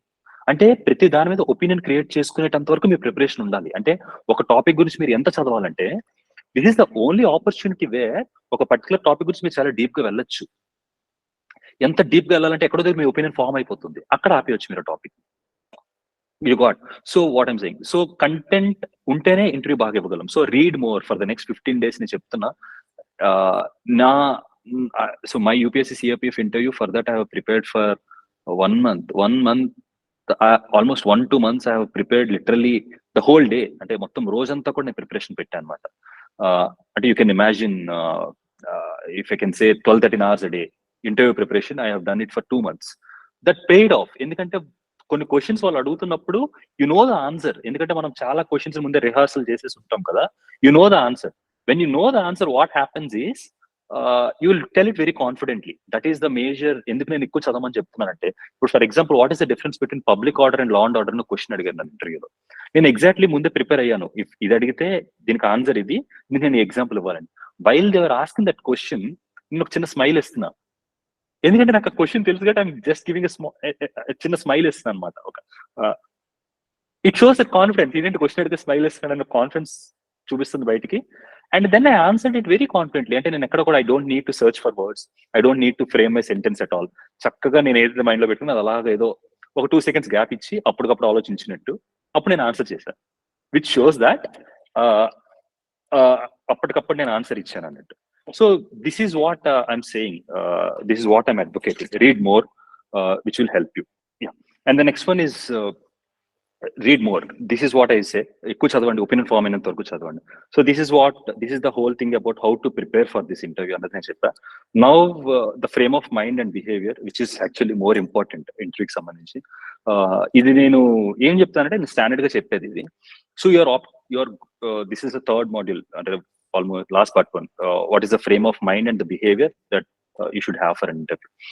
గుర్తుపెట్టుకోండి, మీరు ఒక గ్రూప్ 1 ఆఫీసర్ అవ్వాలనుకుంటున్నారు. Be it deputy collector, ACS, DSP, whatever, ఒక ఎంప్లాయ్మెంట్ ఆఫీసర్, ఏదైనా ఒక గ్రూప్ 1 ఆఫీసర్ అవ్వాలనుకుంటున్నారు. సో మీరు ఒక డిస్ట్రిక్ట్ లెవెల్లోనో, ఫస్ట్ ఒక సబ్ డివిజనల్ లెవెల్లోనో, ఒక డిస్ట్రిక్ట్ లెవెల్లోనో మీ జాబ్ ప్రొఫైల్ ఉంటుంది. There are many stages. మీరున్న హైరార్కల్ లెవెల్స్ లో మీ కింద చాలా మంది ఉంటారు. కింద అంటే హైరార్కల్ లో చాలా మంది ఉంటారు. ఒక పర్టికులర్ ప్రాబ్లం ఎమినేట్ అయినప్పుడు ఆ ప్రాబ్లం ఫస్ట్ మీ వరకు రాదు కదా. It will go to VRO నుంచి ఆ ప్రాబ్లం ఒక ఎంఆర్ఓ దగ్గరికి రావచ్చు. ఎంఆర్ఓ కూడా సాల్వ్ చేయకపోతే ఇట్ కమ్స్ టు తహసీల్దార్. అప్పుడు కూడా సాల్వ్ చేయకపోతే it comes to deputy collector అనుకుంది. సో దట్ మీన్స్ దట్ మీ వరకు వచ్చే problem it will be very complicated. It is very complicated. ఆ ప్రాబ్లమ్ కి సాల్వ్ చేయడానికి రెడీ రూల్స్ లేవు, రిసోర్సెస్ లేవు. అండ్ ఆ ప్రాబ్లమ్ ని మీ వరకు తీసుకొచ్చే వాళ్ళు చాలా ఎమోషనల్ గా ఉంటారు. ఎందుకంటే చాలా వరకు వాళ్ళకి జస్టిస్ జరగలేదు కాబట్టి మీ వరకు వచ్చేసరికి వాళ్ళు ఎమోషనల్ అయి ఉంటారు. So here you have to deal with certain issues where there are no readymade solutions. And ఆ పీపుల్ కూడా చాలా ఎమోషనల్ గా ఉంటారు కాబట్టి అట్లాంటి వాళ్ళు మీరు ఎలా ఫేస్ చేయాలి? This is what is exactly tested in an interview. ఆ పీపుల్ ని ఫేస్ చేసే ధైర్యం మీలో ఉందా? ఆ ప్రాబ్లమ్ ని ఫేస్ చేసే కాన్ఫిడెన్స్ మీలో ఉందా? గుర్తుపెట్టుకోండి. సో మీరు ఇంటర్వ్యూలో ఎప్పుడైనా బాగా మీగ్గా, అంటే మీరు కూర్చునే విధానం కూడా చాలా మీగ్గా కూర్చోవడం, ఆన్సర్ చెప్తున్నప్పుడు in the name of respect మనం ఏం చేస్తాం అంటే స్లోగా ఆన్సర్ చెప్పడం, ఆర్ చాలా లో వాయిస్ తో ఆన్సర్ చెప్పడం, ఆర్ భయపడుతూ ఆన్సర్ చెప్పడం చేస్తాం. మనం ఏమనుకుంటుంటే these are all signs of showing respect అనుకుంటాం. No, these are not signs of showing respect. You have to be confident. You don't need to be arrogant. Arrogant గా ఉండకూడదు. యారగెంట్ గా ఉండకూడదంటే దాని అర్థం కాన్ఫిడెన్స్ లేకుండా ఉండాలని కాదు. యారగెంట్ గా ఉండకూడదంటే, ఇంటర్వ్యూలో యారగెంట్ గా ఉండకూడదంటే దాని అర్థం మీరు భయపడాలని కాదు. You have to be confident but not arrogant. ఎవరు ఇంటర్వ్యూలో యారగెంట్ గా ఉండలేరు ఫస్ట్ విషయం. ఎందుకంటే అది మన లైఫ్ అండ్ డెత్ సిచ్యువేషన్ కాబట్టి ఆబ్వియస్లీ, అంటే it's our life, it's not death, it's our life, it's a professional life situation కాబట్టి ఆబ్వియస్ మనం రెస్పెక్ట్ఫుల్ గా ఉంటాం. ఆ రెస్పెక్ట్ కి మీరు ఈరోజు ఒక స్పెషల్ డే, నేను ఇంకొంత జాగ్రత్తగా ఉండాలి, ఇంకొంత దీనిగా ఉండాలనుకుంటే, మీరు ఆల్రెడీ ఎవరైనా కొంచెం ఇంట్రోవర్ట్ లేకపోతే నెమ్మదిగా మాట్లాడే వాళ్ళు, స్లోగా మాట్లాడే వాళ్ళు అయితే మీరు కొంచెం కాన్ఫిడెన్స్ ఇంకా తగ్గిపోతుంటది అక్కడ. నేనంటే speak loud, okay, face the interview, be confident. అది మీలో ఉండాలి. అండ్ మీరు ఏదైనా ఒకటి చెప్తున్నప్పుడు వాళ్ళకి అనిపించాలి, అరే దిస్ గాయ్ కెన్, అంటే ఇట్లాంటి ఎమోషనల్ ఫెర్వర్ ఉన్న సిచ్యువేషన్ లో ఈ అబ్బాయి లేకపోతే ఈ అమ్మాయి ఆ సిచ్యువేషన్ ఫేస్ చేయగలరు, లేకపోతే ఒక సొల్యూషన్ లేని దగ్గర వీళ్ళు సొల్యూషన్ వెతకగలరు అన్న నమ్మకం వాళ్ళకి రావాలంటే మీరు ఎంత కాన్ఫిడెన్స్ కనిపించాలి. ఆ కాన్ఫిడెన్స్ మీరు అక్కడ చూపించండి. By way you dress, the way you behave, confident గా ఉండడం, the way you SIT, the way you answer. So ఇక్కడ సర్టన్ థింగ్స్ ఉంటాయి. For example, if you don't no A particular thing, వాళ్ళు అడిగిన క్వశ్చన్ మీ దగ్గర ఆన్సర్ లేదనుకోండి, sudden గా కుచించుకుపోవద్దు, or sudden గా మీ ఫేస్ లో ఎక్స్ప్రెషన్ మార్చేయద్దు. Just give a small smile. Sorry sir, I couldn't recall it right now. అంటే మీరు ఏం చెప్తున్నారు నాకు తెలియదు కాదు, నాకు తెలుసు, మోస్ట్లీ తెలిసి ఉండొచ్చు, but I can't recall it right now. It is a nice way of saying. Or వాళ్ళు పెట్టిన ఒపీనియన్ మీకు నచ్చలేదు, యూ హ్యావ్ సర్టెన్ ఒపీనియన్. వాళ్ళు కావాలనే మిమ్మల్ని అపోజ్ చేయడానికి ఒక రిడిక్యులస్ ఒపీనియన్ తీసుకొచ్చి పెట్టారనుకోండి, వాళ్ళకి తెలియక కాదు, మీరు ఎట్లా రియాక్ట్ అవుతారు అన్నానికి. అప్పుడు మీరేమంటారు? ఇక్కడ 2 కేసెస్ ఉంటాయి. కొంతమంది ఏంటంటే yes sir I agree with your opinion అంటారు. That shows you are not consistent. అప్పటి వరకు మీరు ఒక ఒపీనియన్ చెప్పి వాళ్ళ ఒపీనియన్ చెప్పగానే వాళ్ళ ఒపీనియన్ మీరు మారిపోతే it is you are not consistent. No. And second one is కొంతమంది no sir I won't agree with your opinion అంటారు. That is a very rude way of saying.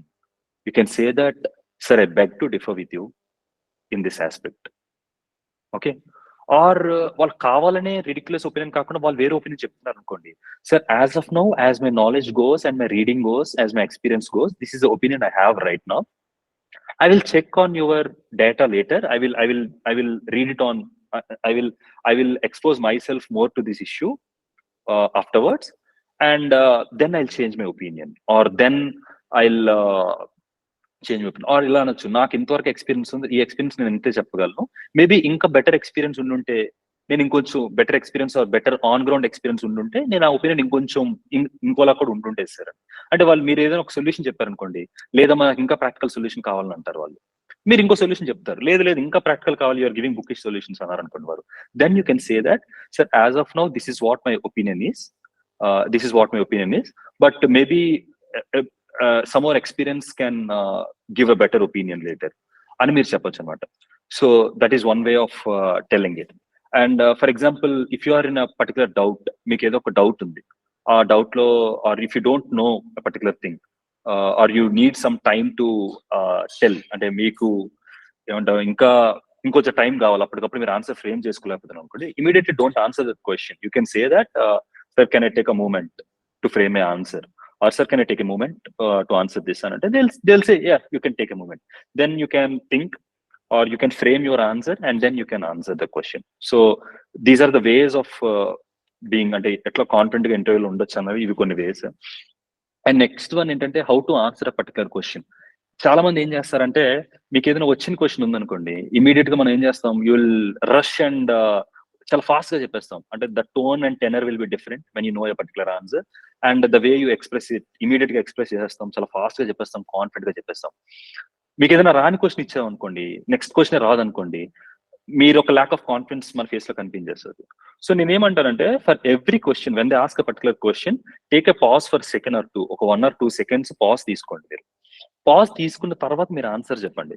దానివల్ల మీకు 2 లాభాలు వస్తాయి. ఆ 2 లాభాలు ఏంటంటే, ఒకటి మీరు పాజ్ తీసుకుని ఆన్సర్ చెప్పడం వల్ల, though you know the answer, మీకు ఆన్సర్ తెలిసినా కూడా పాజ్ తీసుకుని ఆన్సర్ చెప్పడం వల్ల వచ్చిన పాజిటివ్ ఏంటంటే, you can you portray that you only give measured responses. అంటే ఏదో నీ జర్కిష్ గా నేను ఇవ్వను, నేను ఏ క్వశ్చన్ అడిగినా కూడా ఆలోచించి ఆన్సర్ చెప్తాను అనే ఒక ఒపీనియన్ ఇంటర్వ్యూ అంటే ప్యానల్లో క్రియేట్ అవుతుంది. లేదు మీరు ఇమీడియట్ గా ఆన్సర్ ఇచ్చేసారు, that's fine.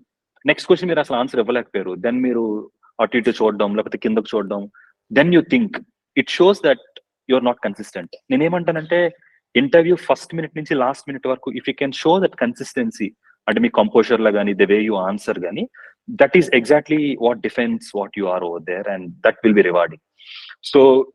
So what I ask you to do is measure, take pauses and then answer. ఒక 2 seconds ఆగండి, ఆన్సర్ చెప్పండి. ఒక 2 seconds ఆగండి, ఏ క్వశ్చన్ కైనా ఒక 2 seconds ఆగండి. క్వశ్చన్ రాకపోతే 2 seconds ఆలోచించండి, క్వశ్చన్ వచ్చినా కూడా 2 seconds ఆగి ఆన్సర్ చెప్పండి. That is one thing. And certain questions don't be very pessimistic. ఒక కంప్లైనింగ్ మోడ్ లో ఆన్సర్స్ ఇవ్వద్దు. ఎప్పుడు కూడా ఒక ఆప్టిమిస్టిక్ నోట్ లోనే ఆన్సర్స్ ఇవ్వండి. అంటే ఇఫ్ దే ఆస్క్, అంటే ఒక హైపోథెటికల్ క్వశ్చన్ చెప్తున్నా, అంటే పాకిస్తాన్ అనే స్టేట్ ఇంకా మారదా, అది ఇప్పటికీ టెర్రరిజం ఒక టూల్ గా వాడుకుంటుందా అంటే, డోంట్ సే దట్ అవును సార్ మనం ఇండిపెండెన్స్ నుంచి చూస్తున్నాం ఇప్పటికి అదే చేస్తారని చెప్పదు. You should have certain hope, you should have the answer that you give should have certain hope. అంటే మీరు ఎట్లా చెప్పాలంటే, లేదు సార్ ఇవి చేస్తే చేంజ్ ఉండొచ్చు, it will change some day, ఇంతకన్నా ముందు టెర్రరిస్ట్ నేషన్స్ గా ఉన్న చాలా నేషన్స్ ఇప్పుడు మారి వేరేలా ఉన్నాయి. So it's not an exception, it can also change some time. So complaining mode లో ఆర్ ఒక పెసిమిస్టిక్ గా మీ ఆన్సర్స్ ఉండకూడదు. That is one thing I wanted to say. And next one is, ఇది నేను చేశాను. యూజువల్లీ మీరు ఇంగ్లీష్ మీడియం, అంటే మీరు ఇంగ్లీష్ లో వాళ్ళ క్వశ్చన్స్ ఇంగ్లీష్ లో అడుగుతారు, ఇంగ్లీష్ లో answers. Almost whole of the entire interview will be in English only. But remember, ప్యానల్లో ఎవరైనా ఫర్ ఎగ్జాంపుల్ తెలుగులో క్వశ్చన్ అడిగారు అనుకోండి, then answer it in Telugu. వాళ్ళు తెలుగులో క్వశ్చన్ అడిగితే తెలుగులో ఆన్సర్ ఇవ్వండి, ఇంగ్లీష్లో క్వశ్చన్ అడిగితే ఇంగ్లీష్లో ఆన్సర్ ఇవ్వండి. It shows your presence of mind. మీరు వాళ్ళు తెలుగులో అడిగినా కూడా మీరు ఇంగ్లీష్లో ఆన్సర్ ఇస్తే ఏం కాదు, your answer will be considered. But ఎక్కడ వాళ్ళకి అర్థం అవుద్ది, చూసా అంటే ఈ క్యాండిడేట్ ఇంగ్లీష్ అడిగినప్పుడు ఇంగ్లీష్ ఆన్సర్ ఇస్తున్నాడు, తెలుగులో అడిగినప్పుడు తెలుగులో ఆన్సర్ ఇస్తున్నాడు అంటే, so he switching between it, he showing some presence of mind అనే విషయం అర్థం అవుతుంది. నాకు ఇది జరిగింది. సమ్ సర్టన్ క్వశ్చన్స్ ఆస్క్ నేను తెలుగులో అడిగితే నేను ఇనిషియల్ గా మర్చిపోయి ఇంగ్లీష్ లోనే స్టార్ట్ చేసా, అండ్ ఇమీడియట్లీ నెమ్మదిగా సెకండ్ క్వశ్చన్ కి ఆయన మళ్ళీ తెలుగులో అడిగారు ఇంకొక క్వశ్చన్. సో నాకు అర్థమైన విషయం ఏంటంటే నేను తెలుగు జంప్ అవ్వాలని చెప్పి తెలుగు జంప్ అయ్యి నేను తెలుగులో ఆన్సర్ ఇచ్చాను. సో ఇమీడియట్లీ మళ్ళీ ఇంగ్లీష్ లో అడిగితే ఇంగ్లీష్ లో ఆన్సర్ ఇచ్చాను. సో ఏదైనా క్వశ్చన్ మీకు సరిగ్గా అర్థం కాకపోతే don't answer it, you can ask sir if you don't mind can you please repeat the question again అని అడగండి. ఏదో ఒక ఆన్సర్ అయితే ఇవ్వద్దు, ఆర్ ఇది one thing. And the other one is, again, actually the organizers of this mock interview said that I even need to discuss about the dress, how the room is going to be. I don't think dress gurinchi kuda maatladalsina avasaram ledu anukuntu. We all know interview ki veltunappudu what to wear and all. If you have any doubt, meer doubt session adagani. Usually for guys I can tell, I can't suggest what dress to wear. For women here, I wore a blazer with a tie, that is preferable. Okay, that is the other thing. And yeah, finally nenu cheppanu kada indakala, I ask you to remind me this, mention your responsibilities. Me job profile ఉంటే మీ responsibilities ఏంటి అంటే అక్కడ మీ responsibility ఏంటి briefly mention అని ఉంది కదా. Again అక్కడ కూడా ఏంటంటే there are two things. that is a very good opportunity to lead the interview or to drive the interview. So మీరు ఎప్పుడైతే ఆ రెస్పాన్సిబిలిటీస్ మెన్షన్ చేస్తారో, you should mention in such a way that మీరు ఎట్లాంటి words అందులో use చేయాలంటే ఆ words నుంచి మీకు ఏమంటాం, ఆ వర్డ్స్ నుంచి మీకు క్వశ్చన్స్ వచ్చేలా ఉండాలి. For example if you're teacher, మీరు టీచర్ అయితే ఏం చెప్తారు, సార్ నార్మల్గా ఎలా రాస్తాం, నేను సెకండరీ స్కూల్లో బయాలజీ టీచర్ అని రాశారు అనుకోండి. Don't write very objectively secondary స్కూల్లో బయాలజీ టీచర్ నాకు ఆపేయద్దు. You can also say mention responsibilities అన్నారు. As a secondary teacher in a biology, as a biology teacher in a secondary school, I teach biology. I also motivate students to pursue their careers. I also counsel them in certain aspects. As I am good at this particular thing, ante nenu competitive exams lo or nenu art lo konచెం better, or nenu అంటే biology related competitive exams ఏవైతే ఉంటాయి, తర్వాత neat అట్లాంటి వాటిల్లో నాకు కొంత knowledge ఉంది కాబట్టి నేను దానికి సంబంధించిన కౌన్సిలింగ్ కూడా వాళ్ళు మా స్కూల్ వదిలేసిన తర్వాత కూడా ఇస్తుంటాను. అంటే 10th పాస్ స్టూడెంట్ కూడా నేను నీట్ కి ఎట్లా ప్రిపేర్ అవ్వాలి, ఏ బుక్స్ చదివితే బెటర్, ఇట్లాంటివి చెప్తుంటాను అని రాశారు అనుకోండి. There the question will be asked around NEET. It also shows that you are more responsible, or it shows it actually మీ గురించి మీరు అక్కడ ప్రొజెక్ట్ చేసుకునే ఒక మంచి ఆపర్చునిటీ అది. ఫర్ ఎగ్జాంపుల్ ఇప్పుడు నా కేసులో I work as an assistant commandant for 2 years. నేను రాయొచ్చు సింపుల్ గా, as an assistant commandant I have dealt with port operations in Kandla port, Gujarat. This is what the thing is. But నేను రాసానంటే as an assistant commandant I held the post of port operations in Gujarat. As a part of this I led a team of 450 personnel, including subordinate officers and constabulary. Apart from dealing with port operations, I also deal with man management, human resources, and counseling, which will make sure that the police personnel over there are not working under stress, or not reeling under depression, and will also decrease the suicidal tendencies among police personnel. Somewhere, I can't exactly quote what I have written. It's been almost a year kada. So this is what I have written. Itla రాయడం వల్ల ఏమైందంటే, first thing నేను 450 men అంటే the police personnel ని lead చేశాను అని నాకైనా ఒక ప్రొజెక్షన్ ఇచ్చుకుంటాను. అంటే నాకైనా ఒక I'm showing that I have done this, which is actually true. But మీరు చెప్పకపోతే వాళ్ళకి తెలియదు కదా. ఇది నేను చెప్పా, నేను పోర్ట్ ఆపరేషన్స్ తో పాటు నేను కౌన్సిలింగ్ చేస్తుంటా, డిప్రెషన్. మీకు అర్థం, ఇక్కడ ఒక విషయం అర్థమై ఉంటుంది. I'm slowly leading the interview towards suicides in police personnel, depression among police personnel. What are the counseling measures that we adopt for police personnel? What are the welfare measures that we take for police personnel?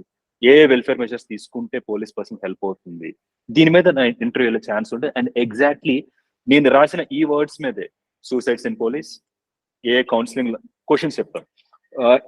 ఎట్లా నువ్వు counselling తీసుకుంటావు, నీ age చాలా తక్కువ కదా, చాలా పెద్ద age వాళ్ళు వస్తారు కదా, వాళ్ళని నువ్వు ఎట్లా కౌన్సిల్ చేస్తావు, సో పోలీసులో సూసైడ్స్ తగ్గాలంటే ఏం చేయాలి, ప్రాబ్లం వాళ్ళదా ఆఫీసర్స్ దా, అసలు వర్క్ దా, మెన్ మేనేజ్మెంట్ అంటే ఎట్లా చేస్తావు, what is the best welfare that you can give to your police personnel, ఈ క్వశ్చన్స్ మీద డిస్కషన్ జరిగింది. And remember, out of my 50 to 55 minutes of interview, 20 minutes ఈ రెస్పాన్సిబిలిటీస్ గురించి అయింది. So in a way I have led the interview. So that is why I have said, when they have asked this thing, mention your responsibilities అని అన్నారంటే it is a very good opportunity. నిందా చెప్పినట్టు I teach biology for secondary in a secondary school అని రాయొద్దు. Extend it so that you can get more questions on it, so that you can answer them. ఎందుకంటే దాన్ని prepare అయి ఉంటారు. For example ఇప్పుడు suicides in police అన్న దాంట్లో నేను ఏం చేశానంటే, there is this parliamentary committee report on suicides in central forces. I have read the entire report. It's a report of about 140 pages, appendices. So I have read the entire report. It's an easy report to skim through. చదివేసా మొత్తం అంతా. And other countries లో ఏం చేస్తుంటారు, USA లో ఏం చేస్తుంటారు, Britain లో ఏం చేస్తుంటారు, వరల్డ్ వార్ టైమ్స్ లో ఏం చేస్తారు, అసలు ఇట్లా సూసైడల్ టెండెన్సీస్ తగ్గడానికి, ఇవన్నీ చదివా. And that is interesting also కదా. And somewhere I could answer all those things. అంటే నేను ఆన్సర్ చేసినప్పుడు అక్కడ ఒక ఆర్మీ పర్సన్ ఒక ఆయన ఉన్నారు ఇంటర్వ్యూ బోర్డ్ లో. He took very keen interest in this and he asked అసలు నువ్వు ఎట్లా చేస్తావు సూసైడ్స్, హీ సెడ్, అంటే సూసైడ్స్ ఎట్లా కంట్రోల్ చేస్తావు, హీ సెడ్ మీ ఆఫీసర్స్ తప్పు. He try to corner me, maybe he try to test my metal are ఎంత confident గా ఉంటాను అన్నదాన్ని. He try to, because I have read all these things, I could reasonably give answers because I'm well prepared. Not that ఇవన్నీ నేను prepare అవ్వకుండా direct గా అక్కడికి కూర్చుంటుంటే ఇంత బెటర్ గా ఆన్సర్స్ ఇచ్చేవాడిని కాదు. So this is one opportunity. Mention your responsibilities ఉంది కదా, అది మీరు ఇట్లా రాయకపోతే స్టక్ ఇట్ డౌన్, ఇట్లా ఎలాబరేట్ గా మీరు చేసిన జాబ్ ని వేసి మీకోసం ఎవరో వచ్చి అక్కడ మీకు హైప్ ఇవ్వరు ఆర్ మీ గురించి గొప్పగా చెప్పరు. నేను గొప్ప చెయ్యని విషయాల గురించి గొప్పగా చెప్పట్లేదు. మీరు జాబ్ లో చేసిన మీరు మంచి విషయాల గురించి ఇవి చేశామని చెప్పడం తప్పు లేదు. That is how you gain marks. And ఇప్పుడు మీరు స్కూల్ అంటే ఇవన్నీ చెప్పేటప్పుడు ఒక టీచర్ అంటే మీకు ఎడ్యుకేషన్ గురించి రావచ్చు, న్యూ ఎడ్యుకేషన్ పాలసీ గురించి రావచ్చు, ఆర్ చాలా గ్రౌండ్ అంటే ఆన్ గ్రౌండ్ లెవెల్లో ఇప్పుడు ఇన్ఫ్రాస్ట్రక్చర్ గురించి కాకుండా అవుట్కమ్స్ గురించి ఏం చేస్తున్నాడు అడగచ్చు. లేకపోతే ఒక స్టూడెంట్ ఒక పర్టికులర్ ప్రాబ్లమ్ తో బాధపడుతున్నాడు, ఇప్పుడు బయాలజీ టీచర్ అని చెప్పా, ఏదైనా చెప్పొచ్చు. They can even go to the extent of saying that ఒక గర్ల్ స్టూడెంట్ కి ఒక పర్టికులర్ బయాలజికల్ ప్రాబ్లమ్ ఉంది, హౌ డు యూ, అంటే ఆ అమ్మాయి బాధపడుతుంది, though you are not a doctor, how would you counsel. They might ask that, or they might say that వాళ్ళకి ఏదో ఒక పర్సనల్ ప్రాబ్లం ఉంది, how would you deal with that. Or ఒక అసలు ఏ మాత్రం మార్క్స్ రాని ఒక అబ్బాయి నువ్వు ఏం చేస్తావు. సో మీరు ఇక్కడ ఏం చెప్పొచ్చు అంటే, as a teacher I not just concentrate on the merit students, I would also concentrate, అంటే నా రోల్ బెటర్ స్టూడెంట్స్ ని బెస్ట్ చేయడం మాత్రమే కాదు, స్టడీస్ మీద ఇంట్రెస్ట్ లేని స్టూడెంట్స్ ని కూడా I would try to create some interest among them, which is actually the very role of a teacher కదా అని మీరు రాశారు అనుకోండి. దాని మీద క్వశ్చన్ వచ్చే ఛాన్స్ ఉంటుంది ఇమీడియట్ గా, మీరు ఎట్లా చేసావు అది. So that creates an interest among them. So this is one thing. Okay. And first నుంచి లాస్ట్ వరకు మీకు ఇంటర్వ్యూ అయిపోయిన తర్వాత ఏమవుతుందంటే, ఇంటర్వ్యూ బాగా ఇచ్చేసాను, అమ్మాయి ఇంటర్వ్యూ అయిపోయిందని చెప్పేసి ఫాస్ట్ గా వెళ్ళిపోవడం బయటికి, ఆ డోర్ కొంచెం బ్యాంగ్ చేసుకుని తెలియ కూడా బ్యాంగ్ అయిపోవడం, ఇట్లా అన్ని ఉంటాయి. మీరు ఇంటర్వ్యూ రూమ్ నుంచి బయటకు వచ్చిన తర్వాత మీ ఇంటర్వ్యూ అయినట్టు, వాళ్ళ క్వశ్చన్స్ అడగడం ఆపేసిన తర్వాత మీ ఇంటర్వ్యూ అయినట్టు కాదు. ఓకే. అండ్ ఎంట్రీలో మీరు ఇచ్చే బ్రాడ్ స్మైల్ అండ్ ఎగ్జిట్ అవుతున్నప్పుడు కూడా అదే బ్రాడ్ స్మైల్ ఇవ్వడం అనేది it is a very good closure. And there are certain things మీ అందరికి తెలిసి ఉంటాయి. అక్కడ ఎవరైనా చైర్మన్ ఉంటే ఫస్ట్ చైర్మన్ విష్ చేస్తారు, and then the women lady officers or lady panels ఉంటే వాళ్ళ ప్యానల్ మెంబర్స్ ఉంటే వాళ్ళకి విష్ చేస్తారు, మిగతా వాళ్ళకి విష్ చేస్తారు. These are all routine things that you know, just that I'm brushing it up. But remember, మీరు ఇంటర్వ్యూ ఎంత సీరియస్ గా ఇచ్చినా కూడా వాళ్ళ ఇంటర్వ్యూని కొంచెం లైట్ గా ఏదైనా ఒక జోక్ వేసేటప్పుడు మీరు సీరియస్ గా బిగించుకొని కూర్చోవద్దు.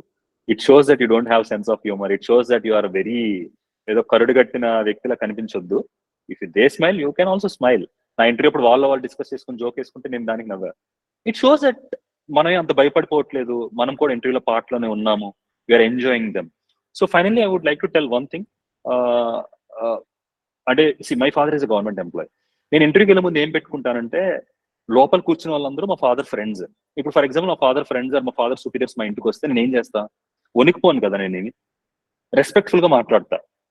అక్కడే కూర్చొని రెస్పెక్ట్ఫుల్ గా మాట్లాడతా. I won't shiver.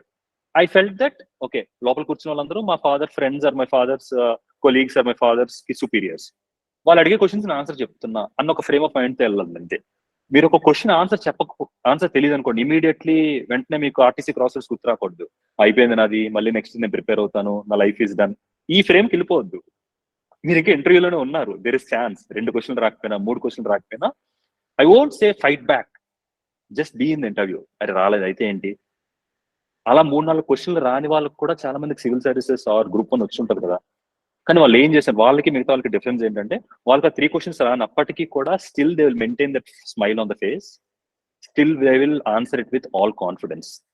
ఎవరైతే 3 క్వశ్చన్లు రాగానే ఇంకా అయిపోయింది, 75 దగ్గర నాకు ఎక్కడో 45 పడిపోయింది, నేను ఇప్పుడు ఎంత అయినా కూడా దాన్ని 60 తీసుకురాలేను, 70 తీసుకురాలేను అని మీరు మెంటల్ గా ఇంటర్వ్యూలో మీరు ఇంత డీప్ గా ఆలోచించద్దు. ఒక క్వశ్చన్ రాకపోతే done, next question. So every question is your ball. అంటే క్రికెట్ ఆడుతున్నప్పుడు ఒక బౌన్సర్ వచ్చిందని చెప్పేసి నెక్స్ట్ బాల్ అవుట్ అయిపోం కదా. You face 1 or 2 bouncers. ఒక లూజ్ బాల్ వచ్చినప్పుడు 6 కొడతాం. అట్లానే ఇంటర్వ్యూలో కూడా ఇఫ్ దెర్ ఇస్ 1 క్వశ్చన్, మీరు ఇంత బాగా ప్రిపేర్ అయిన తర్వాత ఒక్క మంచి క్వశ్చన్ వచ్చిందంటే 6 కొట్టండి. కష్టమైంది వస్తే it is bouncer, just defend. So yeah, as I already said, I briefly talked about my interview and then how to prepare for the interview. That I felt I have dealt it in a detailed manner. And the third one is what is the frame of mind and what is the behavior, what is the frame of mind and behavior that you ought to have in interview. This also have dealt. So now if you have any questions, you can ask. You can ask questions now. Sir, good evening, sir. Good evening. Sir, my name is Sharmila. Okay. Sir అంటే almost నాకు చాలా doubts ముందు ఉండేవి, ఇప్పుడు అన్ని clear అయ్యాయి sir. Good. Sir నాకు అంటే కేస్ స్టడీస్ గురించి మనకి ఒకవేళ క్వశ్చన్స్ అడుగుతుంటారు కదా సార్, అంటే డిస్ట్రిక్ట్ లెవెల్లో ఒక ఆఫీసర్ గా ఉన్నప్పుడు పొలిటికల్ అఫిలియేషన్ ని మీరు ఎలా హ్యాండిల్ చేస్తారు, అంటే ఎలా సార్ మనం ఆన్సర్ చేయాలి? Okay, it's a static question, అది రెగ్యులర్ గా వచ్చే question. Are you working Sharma? మీరు ఏమైనా వర్క్ చేస్తున్నారా? సార్ అంటే పంచాయతీ సెక్రటరీగా నేను చేస్తున్నాను సార్ ఈ సచివాలయంలో. మీరు వర్క్ చేస్తున్న దాన్ని కనెక్ట్ చేసి అడగచ్చు, జనరల్ గానే అడగచ్చు. అంటే యాజ్ ఎ పంచాయత్ సెక్రటరీ అక్కడ ఉన్న ఎవరో సర్పంచ్ ఎంపీపీ వచ్చి ఏదో ప్రెషర్ చేస్తారు, ఏం చేస్తారు? ఆర్ జనరల్ గా క్వశ్చన్ మిగతా కూడా రావచ్చు, ఒక పొలిటికల్ ప్రెషర్. నేను ఆల్రెడీ చెప్పినట్టు ఫర్ దిస్ థింగ్ నేను చెప్పాను కదా ముందు, ఒక మాక్ ఇంటర్వ్యూ వైజాగ్ ఐఏఎస్ ఇచ్చాను. అక్కడ నేను ఒక డీటెయిల్ ఆన్సర్ ఇచ్చా. You can refer to that. And also ఇక్కడ కూడా నేను చెప్తాను, మీరు ఎప్పుడైనా ఇట్లాంటి క్వశ్చన్ వచ్చింది అనుకోండి, ఒక పొలిటికల్ ప్రెషర్ వస్తే ఏం చేస్తారని, immediately static answer can be నేను ఎటువంటి పొలిటికల్ ప్రెషర్ తీసుకోండి సార్, రూల్ ఏముంటే అదే చేస్తాను. ఇట్లాంటి ఆన్సర్ మనం ఇచ్చే ఛాన్సెస్ చాలా ఎక్కువగా ఉంటాయి. I won't give such type of answer. I would say, so firstly నాకు ఒక పొలిటికల్ ప్రెషర్ వస్తే I would evaluate whether that is a positive pressure or not. ఎందుకంటే not all political pressures are negative pressures, first విషయం. ఎందుకంటే politicians are accountable to public. So not all political pressures are negative pressures. If it is a positive thing that they are asking, and if it is under rule, I will do.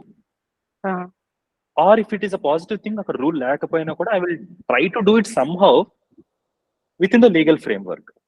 Okay. If they are asking something out of legal framework, if they are asking something that will land you in a trouble, then you can అంటే ఇట్లా వేరే scenarios ఇచ్చి చెప్పాలి దానికి answer. Then you can say that, sir, I won't bluntly say no to that politician. Blunt గా politician అని చెప్పాల్సిన అవసరం లేదు. You can say sir or whatever how you ఎలా పిలుస్తారు అట్లా, నేను ఒకసారి దీని గురించి కనుక్కొని I will come back to you. ఒకసారి నేను కనుక్కుంటా దీన్ని ఎంతవరకు ఫీజిబుల్, ఆ తర్వాత నేను దీంతో మాట్లాడతాను అని మీరు చెప్పాలి. చెప్పేసి ఫోన్ పెట్టండి. ఆ తర్వాత యూ కెన్ సే దట్ మళ్ళీ వీళ్ళు పర్సనల్ గా లేకపోతే ఇంకోసారి మాట్లాడి, సార్ దీని గురించి నేను కనుక్కున్నాను, రూల్ అయితే ఎట్లా ఉంది, ఇట్లా చేస్తే మిగతా వాళ్ళకి కూడా ప్రాబ్లం వచ్చే ఛాన్స్ ఉంటుంది, సో మీరు కొంచెం కన్సిడర్ చేస్తే బెటర్ అని చెప్పేసి కన్విన్స్ చేయడానికి ట్రై చేయండి. బ్లంట్ గా ఫోన్ లోనే నో అని చెప్తే, if it doesn't follow under legal frame, blunt గా నో అని చెప్తే వచ్చే ప్రాబ్లం ఏంటంటే, ఎప్పుడైనా మీకు పొలిటీషియన్ సడన్ గా మీకు ఎప్పుడు కాల్ చేస్తారంటే ఆల్రెడీ అక్కడ ఎవరో పర్సన్ వచ్చి ఏదో అడుగుంటారు, అది ఆయన వెంటనే మీకు ఇమీడియట్ కాల్ చేసి ఉంటారు, లేదా ఆయన అక్కడ స్పీకర్ పెట్టి ఉండొచ్చు. మీరు ఇక్కడ బ్లంట్ గా నో చెప్తే అక్కడ ఆయన బోర్డు కూడా పోతుంది కదా. యూ కెన్ సే డిప్లొమాటిక్ వే, తర్వాత మాట్లాడతానంటారు. ఆయన ఏం చెప్తాడు అక్కడ వచ్చిన వాళ్ళకి, సరేనమ్మా తర్వాత చెప్తానన్నాడు ఆయన ఏదోటి, నేను మీకు చెప్తాను అంటారు. You can say that sir ఇట్లా చేస్తే మిగతా వాళ్ళు కూడా అడిగే ఛాన్స్ ఉంటుంది, అప్పుడు మనం ఇది అందరికీ చేయలేం కదా, మీరు కొంచెం ఆలోచించండి అని విల్ ట్రై టు కన్విన్స్. కానీ ఇంటర్వ్యూలో ఏం చేస్తారంటే అప్పుడు కూడా చేస్తే ఏం చేస్తావు అని అడుగుతారన్నమాట. Then you say that sir many politicians they will also understand, don't think it as black and white. Many politicians they will also understand that it is not in the larger good. Okay. If they don't understand, I will try to explain to them, or I'll ask my superior to explain to them. Sir, నేను try చేస్తాను, నా వల్ల కావట్లేదు, మీరు కొంచెం మాట్లాడతారా politician అవ్వట్లేదని. ఇన్ని possibilities అయిన తర్వాత మాత్రమే నేను చాలా సెన్సిబుల్ గా వాళ్ళకి నో చెప్తాను అని చెప్పాను. This is a better putting rather than directly in a knee-jerkish manner saying that I will say no to the politician.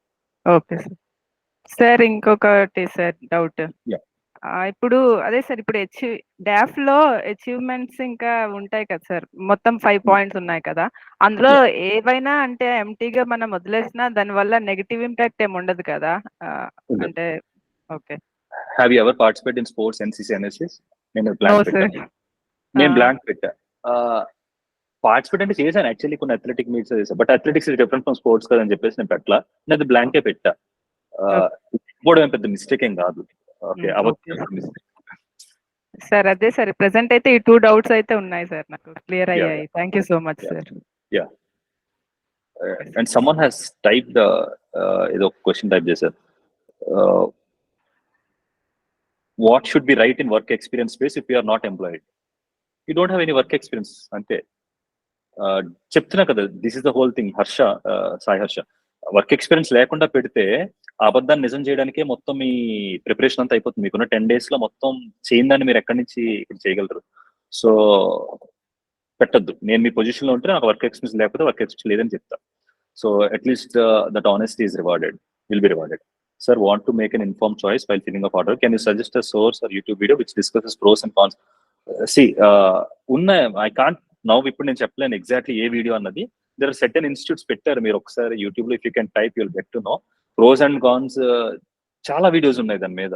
So నేను అవి చూడలేదు కాబట్టి నేను పెట్టలేను. నేనేంటంటే నా ఫస్ట్ హ్యాండ్ నాకు ఏదనిపించింది అన్న దాని మీద నేను పెట్టుకుంటూ వెళ్ళా. But there are many videos you can just go. As of now I can't answer it because I can't remember. Sir, what issue should non-local candidates focus upon? Non-local candidates focus upon is on, see, ఇప్పుడు ఈ state మీరు కాదు కాబట్టి తెలంగాణ అంటే వేరే state అంటే మీరు ఏ state నుంచి వచ్చారు, తెలంగాణ నుంచి అడిగే ఛాన్సెస్ ఉంటాయి.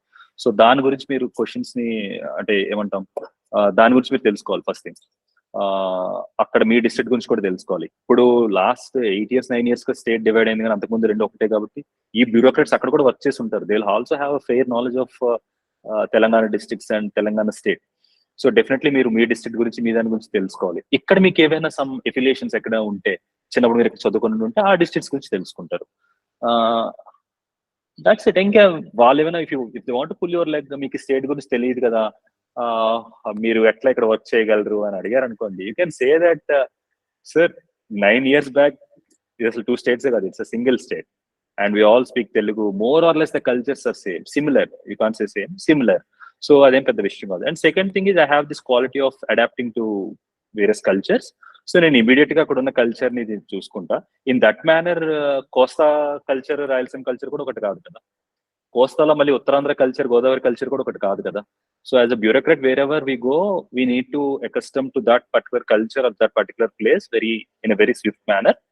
అది కోస్తా వాళ్ళకి రాయలసీమ వాళ్ళకి ఎట్లా అప్లై అవుతుందో తెలంగాణ వాళ్ళకి కూడా అట్లా అప్లై అవుతుంది. సో అట్లా మీరు ఆన్సర్ చేయొచ్చు. Yeah, any other questions? Sir can you speak about good evening sir. Yeah sir, నా క్వశ్చన్ వచ్చేసి, ఇప్పుడు నేను ఎగ్జామ్ వచ్చేసి ఇంగ్లీష్ మీడియంలో రాసాను సార్ నేను. అండ్ ఇప్పుడు ఇంగ్లీష్ నాకు అంత ఫ్లూయెన్సీ లేదు సార్. తెలుగులో ఆన్సర్ అయితే నేను కాన్ఫిడెంట్ గా చెప్పగలను, కానీ ఇంగ్లీష్ లో అంటే మేనేజ్ చేయగలను సార్. ఏమైనా క్వశ్చన్స్ అడిగి ఇంగ్లీష్ లోనే ఆన్సర్ చెప్పంటే మేనేజ్ చేయగలను, కానీ మరి అంటే పూర్తి ఇంటర్వ్యూ మొత్తం ఇంగ్లీష్ లోనే నడిపించాలి అంటే కొంచెం కష్టం అవుతుంది సార్ నాకు. సో అది ఏమైనా ఇష్యూ అవుతుందా సార్? ఏం ఇష్యూ అవుతుంది? See one thing, I don't particularly remember అడుగుతారా లేదా అంటే ఇంటర్వ్యూ ఏ మీడియంలో ఉంటుందో అడుగుతారా లేదా అనేది నేను గుర్తులేదు. ఒకసారి that you have to check once. ఒకళ్ళు అడిగితే ఒక తెలుగు రాయండి, చక్కగా తెలుగు ఆన్సర్స్ చెప్పండి. వాళ్ళేం అడగరు, ఏం బాబు ఇంగ్లీష్ ఎగ్జామ్ ఇంగ్లీష్ లో రాసావు కదా, వాళ్ళంతా డీటెయిల్ గా చూడరు. ఒకళ్ళు చూసి అడిగారు అనుకోండి, you can say that sir my writing skills are better in English and I can better communicate. అంటే ఓవరాల్ గా నేను తెలుగులో బాగా కమ్యూనికేట్ చేయగలను. సో అల్టిమేట్ గా మీరు చేయాల్సిన communicate. And you are not opting for civil services job కదా, స్టేట్ లో మీరు అంతా తెలుగులోనే మాట్లాడుతున్న తర్వాత అందరం కూడా అన్న. సో అది మీరు చెప్తారు. ఆర్ ఒకవేళ వాళ్ళు ఇంగ్లీష్ లో అడుగుతున్నా కూడా మీరు తెలుగులో ఆన్సర్ ఇస్తే వాళ్ళకి అర్థమైపోతుంది తెలుగులో అడగాలన్న విషయం. Or you can directly say English లోనే చెప్పండి, sir if you don't mind can we have our discussion in Telugu, or is there any chance that can we have our discussion in Telugu by any means please అంటే వాళ్ళు ఇంకంటారు definitely అమ్మ దానికే ఉంది, వీళ్ళు definitely go in Telugu అని చెప్తారు. వాళ్ళు నీకు ఎందుకు ఇంగ్లీష్ రాదు ఇట్లాంటి క్వశ్చన్స్ వేయరు. ఓకే, అందరూ తెలుగు వాళ్ళ తెలుగులోనే మాట్లాడతారు. సార్ ఇంకొకటి సార్, నిన్న ఒకటి మాకు ఇంటర్వ్యూ ఇచ్చాను సార్ ఇక్కడ. వాళ్ళు వచ్చేసి అంటే నీ లాంగ్వేజ్ మొత్తం ఇప్పుడు రాయలసీమ స్లాంగ్ బాగా కనిపిస్తుంది, అలా స్లాంగ్ తెలియకూడదు, ఎక్కడి నుంచి వచ్చామని చెప్పి తెలియకూడదు, కొంచెం ప్రామాణికంగా మాట్లాడడానికి ట్రై చేయని చెప్పి చెప్తారు సార్. సో అది యువర్ డైలెక్ట్, నీ మాండలికం అన్నది నీ culture, that is your personality, అది తెలియజేసేలా మాట్లాడు. సో అదేం ఇష్యూ కాదు అసలు. నేనేమంటున్నా తెలియజేసేలా మాట్లాడు అంటున్నాను, అది కనిపించేలా మాట్లాడు. ఓకేనా? Who there is no one should ask you to hide something that is part of your personality. నీ మాండలికం రాయలసీమ ఉంటుంది అట్లా మాట్లాడుతూ రాయలసీమలో మాట్లాడకపోతే ఎందులో మాట్లాడతారు? మాండలికంలో మాట్లాడకపోతే అందులోనే మాట్లాడతారు. ఇప్పుడు మన ఇండియన్ ఇంగ్లీష్ లో మాట్లాడతాం, తెలిసిపోతుంది మన ఇండియన్ అని చెప్పేసి ఇప్పుడు అర్జెంట్ గా మన యూకే ఇంగ్లీష్ లేకపోతే American English. That is I'm so sorry to say I find it ridiculous. వాళ్ళు ఎవరైతే చెప్పారో that's not correct. Thank you sir. So someone has asked a question here. You have eyesight. Exactly తెలియదు eyesight preferences for DSP, but one thing ఏంటంటే మన site 6/6 normal sight అంటే perfect site 6/6 అంటాం కదా. నాకు రీసెంట్ గా కనుక్కున్నాను అసలు ఏంటి అన్నది. సో 6 లైన్స్ ఉంటాయంట అక్కడ. సో అన్ని లైన్స్ లో ఉన్న ఆల్ఫాబెట్స్ మనం చదవగలిగితే స్నెల్లర్స్ టెస్ట్ ఏదో అంటారంట కదా దాన్ని. అన్ని లైన్స్ లో ఉన్న ఆన్సర్స్ మనం చదవగలిగితే 6/6 అవుతుంది. If you can read 4 lines that is called 6/24 అంట. మీరు ఒక్క లైన్ కూడా చదవకపోతే దట్ ఈస్ 6/36 అంట.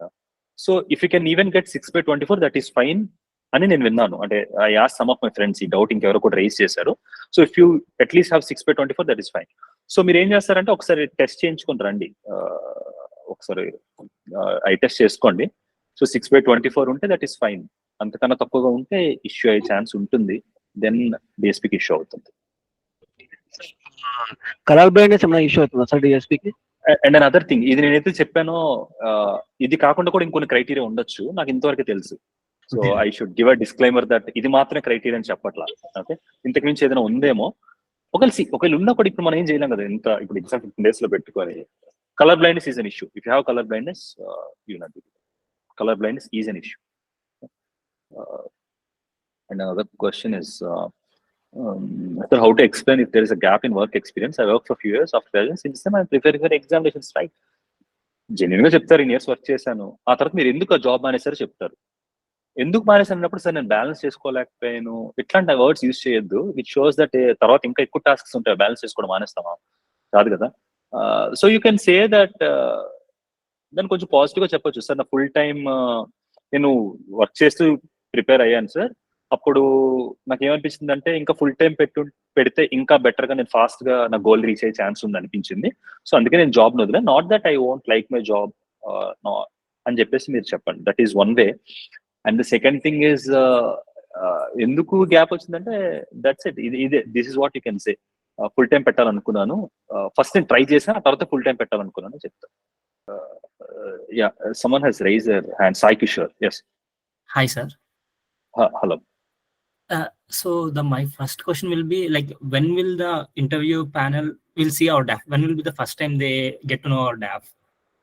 Okay. Will they get some time before our interview? ఎందుకు వచ్చిందంటే ఈ క్వశ్చన్ అంటే సరే what might be the reason.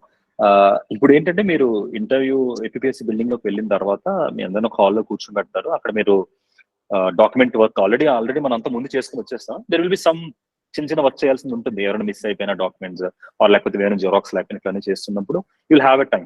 అప్పుడు మీరు డాప్స్ అని ఫిల్ చేసి ఇస్తారు కదా, వాటిని అప్పుడే అంటే ఒక 1 hour ముందో 2 hours ముందో తీసుకెళ్లి పెడతారు అనమాట. So they will just get to know your doff then and there itself. అప్పుడే తెలుస్తుంది. అంతకు ముందు ఇప్పుడు యూపీఎస్సీ డాఫ్ అయితే మనం ఆన్లైన్ లో సబ్మిట్ చేస్తాం కదా, వాళ్ళకి ముందే వెళ్తుంది. యూపీఎస్సీ డాఫ్ కూడా మీరు ఒకసారి ఆలోచించండి. ముందు రోజే వాళ్ళు మనకు డాఫ్ ని పట్టుకుని ఇంటికి వెళ్ళి ప్రిపేర్ అవ్వరు కదా. డాఫ్ అక్కడికి వచ్చి నెక్స్ట్ వర్డ్ ఏమనేది అప్పటికప్పుడు చూస్తారు. So they just go through our DAF then and there itself. Yeah. And sir, you manually wrote everything in the blanks in the DAF, or you typed it and sent it to them? Manually, I have manually written. And you're supposed to do like that. Manually రాయాలి, అందరూ అట్లనే రాశారు. I haven't heard of it. అంటే typing నేను I haven't heard of it. I have written it manually. And sir, and thanks for that. And you said your interview time was around 55 minutes. So is it exceptional case for you, or is it the general average time of the interview? లేదు, it's an exception. It's not an average time. Average time will be 30 minutes. That's what I'm saying. Interview prolong అవుతుందంటే ఏంటి ఇంకా అవుతుందని పెట్టుకోవద్దు. Fast గా పంపించేశారంటే ఇప్పుడు last లో 20 minutes చేశారు, వాళ్ళు ఏమంటే ఇంకా వెళ్ళిపోండి అన్నారు అనుకో, don't give an expression that ఏంటి ఇంతేనా, ఇంత గురించి క్వశ్చన్స్ అడగరా అని ఎక్స్ప్రెషన్ పెట్టద్దు. Give a smile and leave the interview code. Maybe 20 minutes చాలేమో మిమ్మల్ని వాళ్ళకి అసెస్ చేయడానికి. మంచి మార్క్స్ వేసి ఉండొచ్చు కదా, డజంట్ మీన్ దట్ 20 minutes చేశారంటే తక్కువ మార్క్స్ వేశారని కాదు. ఐ వుడ్ సే చాలా తక్కువ మందికి ఇట్లా అవుతుంది. వన్ ఆఫ్ మై ఫ్రెండ్ ఆయనకి 45 minutes అయింది, ఇంకొక 40 minutes. Usually 30 minutes. I heard on a normal basis 30 minutes is what I heard. Mine is అంటే bit lengthier. Mine was bit lengthier, but 30 minutes is average. Yes sir. And one more thing is like I worked for around almost 4 years before started preparing. So mostly వాళ్ళు అడిగే question ఏముంటుందంటే sir, why this long to take a decision? So and నా answer, నా genuine answer ఏంటంటే sir, after job join అయిన 2 years వరకు అసలు నాకు ఎలాంటి ఇంట్రెస్ట్ కూడా లేదు సివిల్ సర్వీసెస్ మీద. So after 2 years I get to know everything, and I get to know how the work will be, how the opportunity and the exposure. నేను ఇలానే చెప్దాం అనుకుంటున్నా. అంటే జనరల్ గా నాకు చిన్నప్పటి నుండి కానీ ఈవెన్ గ్రాడ్యుయేషన్ లో కూడా అసలు ఎటువంటి ఇంట్రెస్ట్ కూడా లేదు sir. So will this answer be good there? See, it is a very genuine answer. మీరు ఆన్సర్ చెప్తున్నప్పుడు కూడా నాకు బాగా అనిపించింది. I find it fair enough. ప్రతి ఒక్కరికి చిన్నప్పటి నుంచి ఆ కోరిక ఉండాల్సిన అవసరం లేదు. అండ్ ప్రతి ఒక్కరికి గ్రాడ్యుయేషన్ అవ్వగానే రియలైజేషన్, ఒక్కొక్కరికి రియలైజేషన్ ఒక్కొక్కసారి వస్తుంది. మీరు చాలా మంది సివిల్ సర్వీస్ చూసినా వాళ్ళు కూడా ముందేదో జాబ్ చేసి ఆ జాబ్ లో నాకు సాటిస్ఫాక్షన్ అవ్వలేదు. That's how your case is also. Your case is not a separate case. It's not a weird case. You can say the same thing what you have said. Go with it. Yes sir, thank you. And the last question sir, ఇప్పుడు general గా మనకి social problems మీద questions అడుగుతారు, beat education or health. So అప్పుడు మనం answers general గా నాకు వచ్చేవన్నీ కొన్ని జనరిక్ ఆన్సర్స్ అనిపిస్తున్నాయి, నేను చెప్పే నా మైండ్ లో వచ్చేవన్నీ. సో ఆ జనరిక్ ఆన్సర్స్ ఇచ్చినప్పుడు will it be okay, or interview panel ఇలా కూడా అడగచ్చు, అంటే ఇవి అందరికి తెలిసినవే కదా, సో ఇంప్లిమెంటేషన్ లో ఏమైనా తేడా ఉంటుందా, లేదంటే ఇప్పుడు వరకు ఎందుకు అంత కనబడే చేంజ్ రాలేదు అని అడిగితే ఎలా అప్రోచ్ అవ్వాలి సార్? అట్లీస్ట్ అలా అడిగితే హ్యాపీనే. At least they are expecting some practical answers from you. అట్లా అడగకుండా ఏంటి అబ్బాయి జనరల్ ఆన్సర్స్ ఇచ్చాను తక్కువ మార్క్స్ వేసే ఛాన్స్ కూడా ఉంటుంది. జనరిక్ ఆన్సర్స్ కాకుండా ఆన్సర్స్ కొంచెం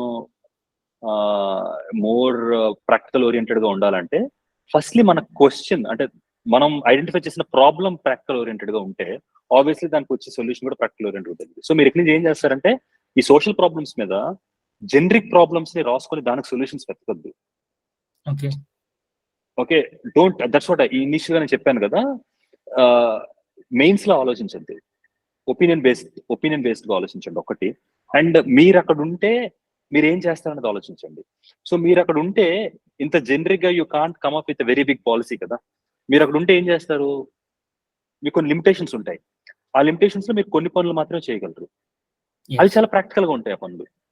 so imagine yourself to be a deputy collector or DSP or whatever, ఏ ఆఫీసర్ అని అనుకొని అప్పుడు మీరు ఏం చేస్తారు అని మీరు ఆలోచిస్తే యూ కాంట్ సే దట్ నేను సడన్ గా ఎడ్యుకేషన్ 50,000 crores బడ్జెట్ పెంచుతానని ఆన్సర్ మీరు ఎవ్వరు కదా. బికాజ్ అది ఒక డీసీ కానీ ఒక కలెక్టర్ కానీ చేయగలిగే పని కాదు. ఒక కలెక్టర్ గా ఏం చేయగలరు అని మీరు ఫస్ట్ ఆలోచిస్తే అప్పుడు మీ ఆన్సర్స్ కూడా ఆబ్వియస్లీ ప్రాక్టికల్ గా ఉంటాయి. Think like that. Yes sir. And sir, right now I remember one more thing. Actually sir, there are around 16 posts, right? So will it be good if I give preference only for few posts which I am interested in? అంటే వాళ్ళు positive గా తీసుకుంటారా లేదంటే negative గా తీసుకుంటారా నేను మిగిలిన post apply చేయనందువలన? వాళ్ళు ఏమి తీసుకోరు. They don't think much about it. ఎందుకు అట్లా అంటే మీరు మిగతా ఏమైనా వస్తే జాయిన్ అవ్వకూడదని అనుకున్నారా? Yes sir. దెన్ అవి మాత్రం పెట్టండి. అడగొచ్చు మాక్సిమం ఎందుకు అని చెప్పేసి. Then you can say that అంటే you're already working. No, sir. I am right now preparing full time. You are not working, but still మీరు కొన్ని పోస్ట్కి వస్తే మాత్రం వెళ్దాం అనుకుంటున్నారు, మిగతా పోస్ట్ వస్తే వెళ్దాం అనుకోవట్లేదు. Yes, sir. What if అంటే డోంట్ సీ అంటే it might sound bit pessimistic, maybe ఒక 1 or 2 years తర్వాత మీరు డెసిషన్ తీసుకున్న తర్వాత అరే చిన్న పోస్ట్ వచ్చినా కూడా బాగుండేది అనుకునే పొజిషన్ వస్తే అప్పుడు మీరు ఇబ్బంది పడే ఛాన్స్ ఉంది కదా. Sir, actually I'll tell my genuine view. I feel like the posts which we interact with public are my main goals actually. So those which are more oriented with the document works or desk related jobs, I cannot say that, but I don't find much interest in those. So I definitely want to work with public. I want my life exciting and every day it should be very interactive. So this is my view. So that's why I'm thinking like not applying those, and I can substantiate with maybe I would be helping for other people or I got what you're saying.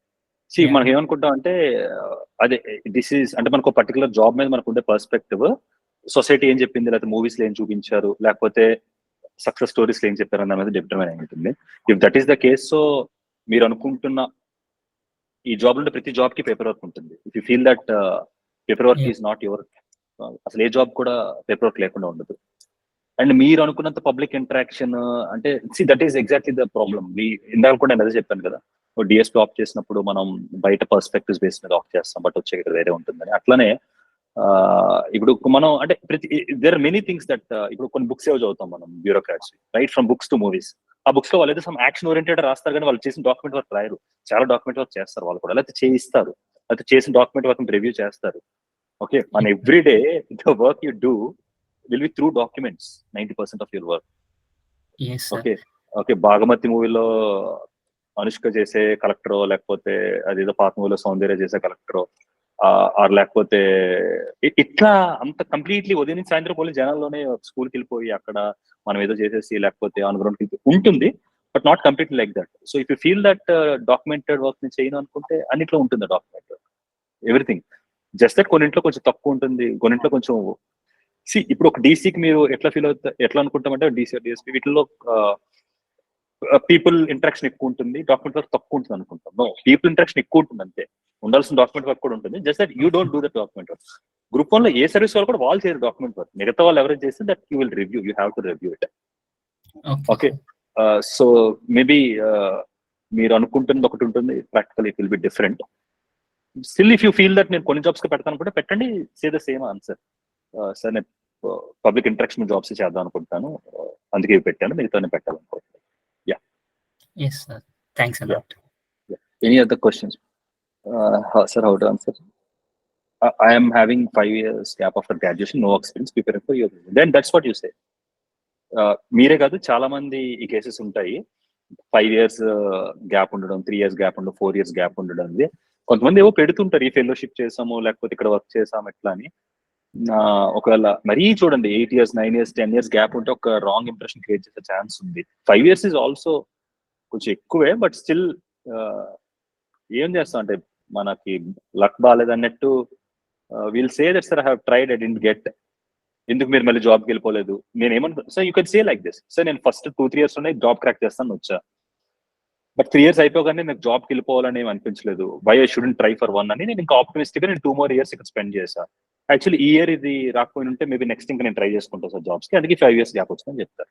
So యూడ్ save that నేను 2-3 years అనుకుని వచ్చాను sir, but 5 years అవుతుంది అనుకోలేదు, 5 years అయ్యింది, now that I will search for other if I don't get, simultaneous గా నేను ఇంకో path కూడా చూసుకుంటా అని అప్పుడు చెప్తారు. సో అంతే, that's the answer you can say. You can't cook up profession now, or you can't say that I have a work somewhere when you haven't worked there.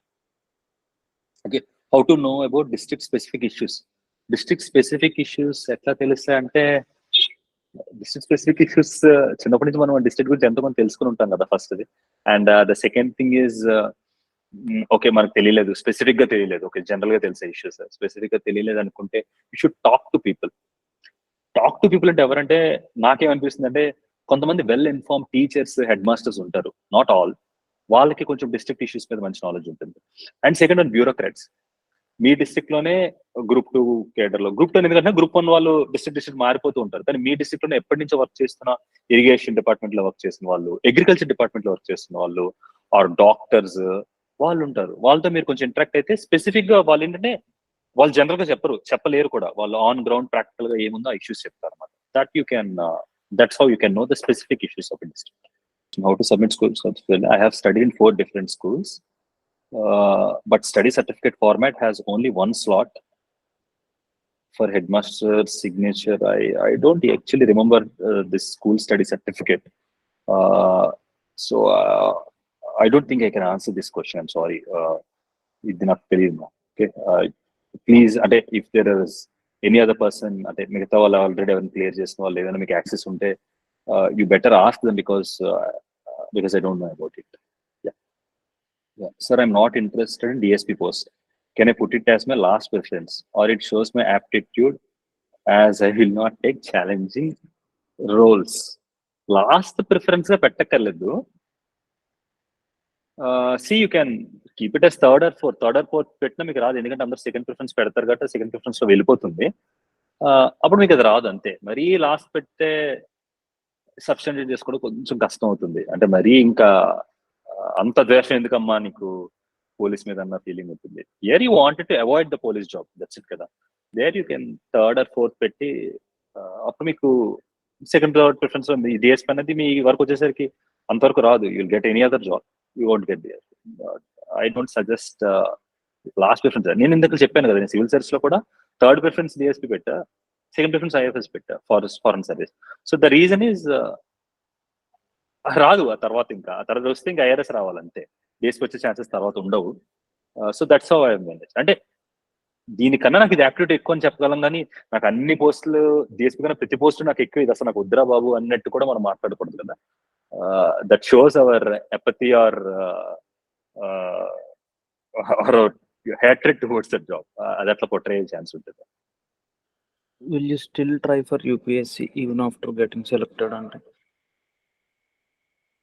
If you still try for UPSC even after electing అంటే that's a very hypothetical question. What is your answer? నేనైతే try చేద్దామని అనుకుంటున్నాను. Tell that. I'll try, sir. ఎందుకు అంటారు? ఎందుకంటే sir నా career progression ఇంకొంచెం better గా ఉంటుంది కాబట్టి నేను ట్రై చేద్దాం అనుకుంటున్నాను అంటారు. That's it. తప్పలేదు కదా కెరీర్ ప్రోగ్రెషన్. అక్కడ మళ్ళీ మీరు సొసైటీకి నేను ఇంకా ఎక్కువ సేవ చేయడానికి నాకు ఇంకా పెద్ద ప్లాట్ఫామ్ దొరుకుతుంది లాంటివి కూడా చెప్తారు చాలా మంది. నేనైతే అలా చెప్పను, because they know the answer, we also know the answer. ఇక్కడ ఇద్దరం ఒకరికొకరు అబద్ధాలు చెప్పుకోవాల్సిన అవసరం ఉంది. When you know the answer and other person knows the answer. Career progression గురించి ఒక మనిషి తన గురించి తను ఆలోచించడం తప్పలేదు కదా. You can say career progression గురించి నేను అది చేద్దాం అనుకుంటున్నాను. సార్ ఇలా చెప్పొచ్చా, లేదంటే if I get selected as DC, it will take around 7 to 8 years to get promoted to IAS level. So I am planning to try it now itself అని చెప్పొచ్చు. See, that's what, don't explain. Firstly, it is not 7 to 8 years. We don't know entire thing. Use crisp words which explains the entire, use such word which explains the entire thing. నేను చెప్పింది మీరు చెప్పింది ఒకటే, career progression, that's it. Okay, career progression will be better. Sir దీనికి ఇలా answer చేయొచ్చా?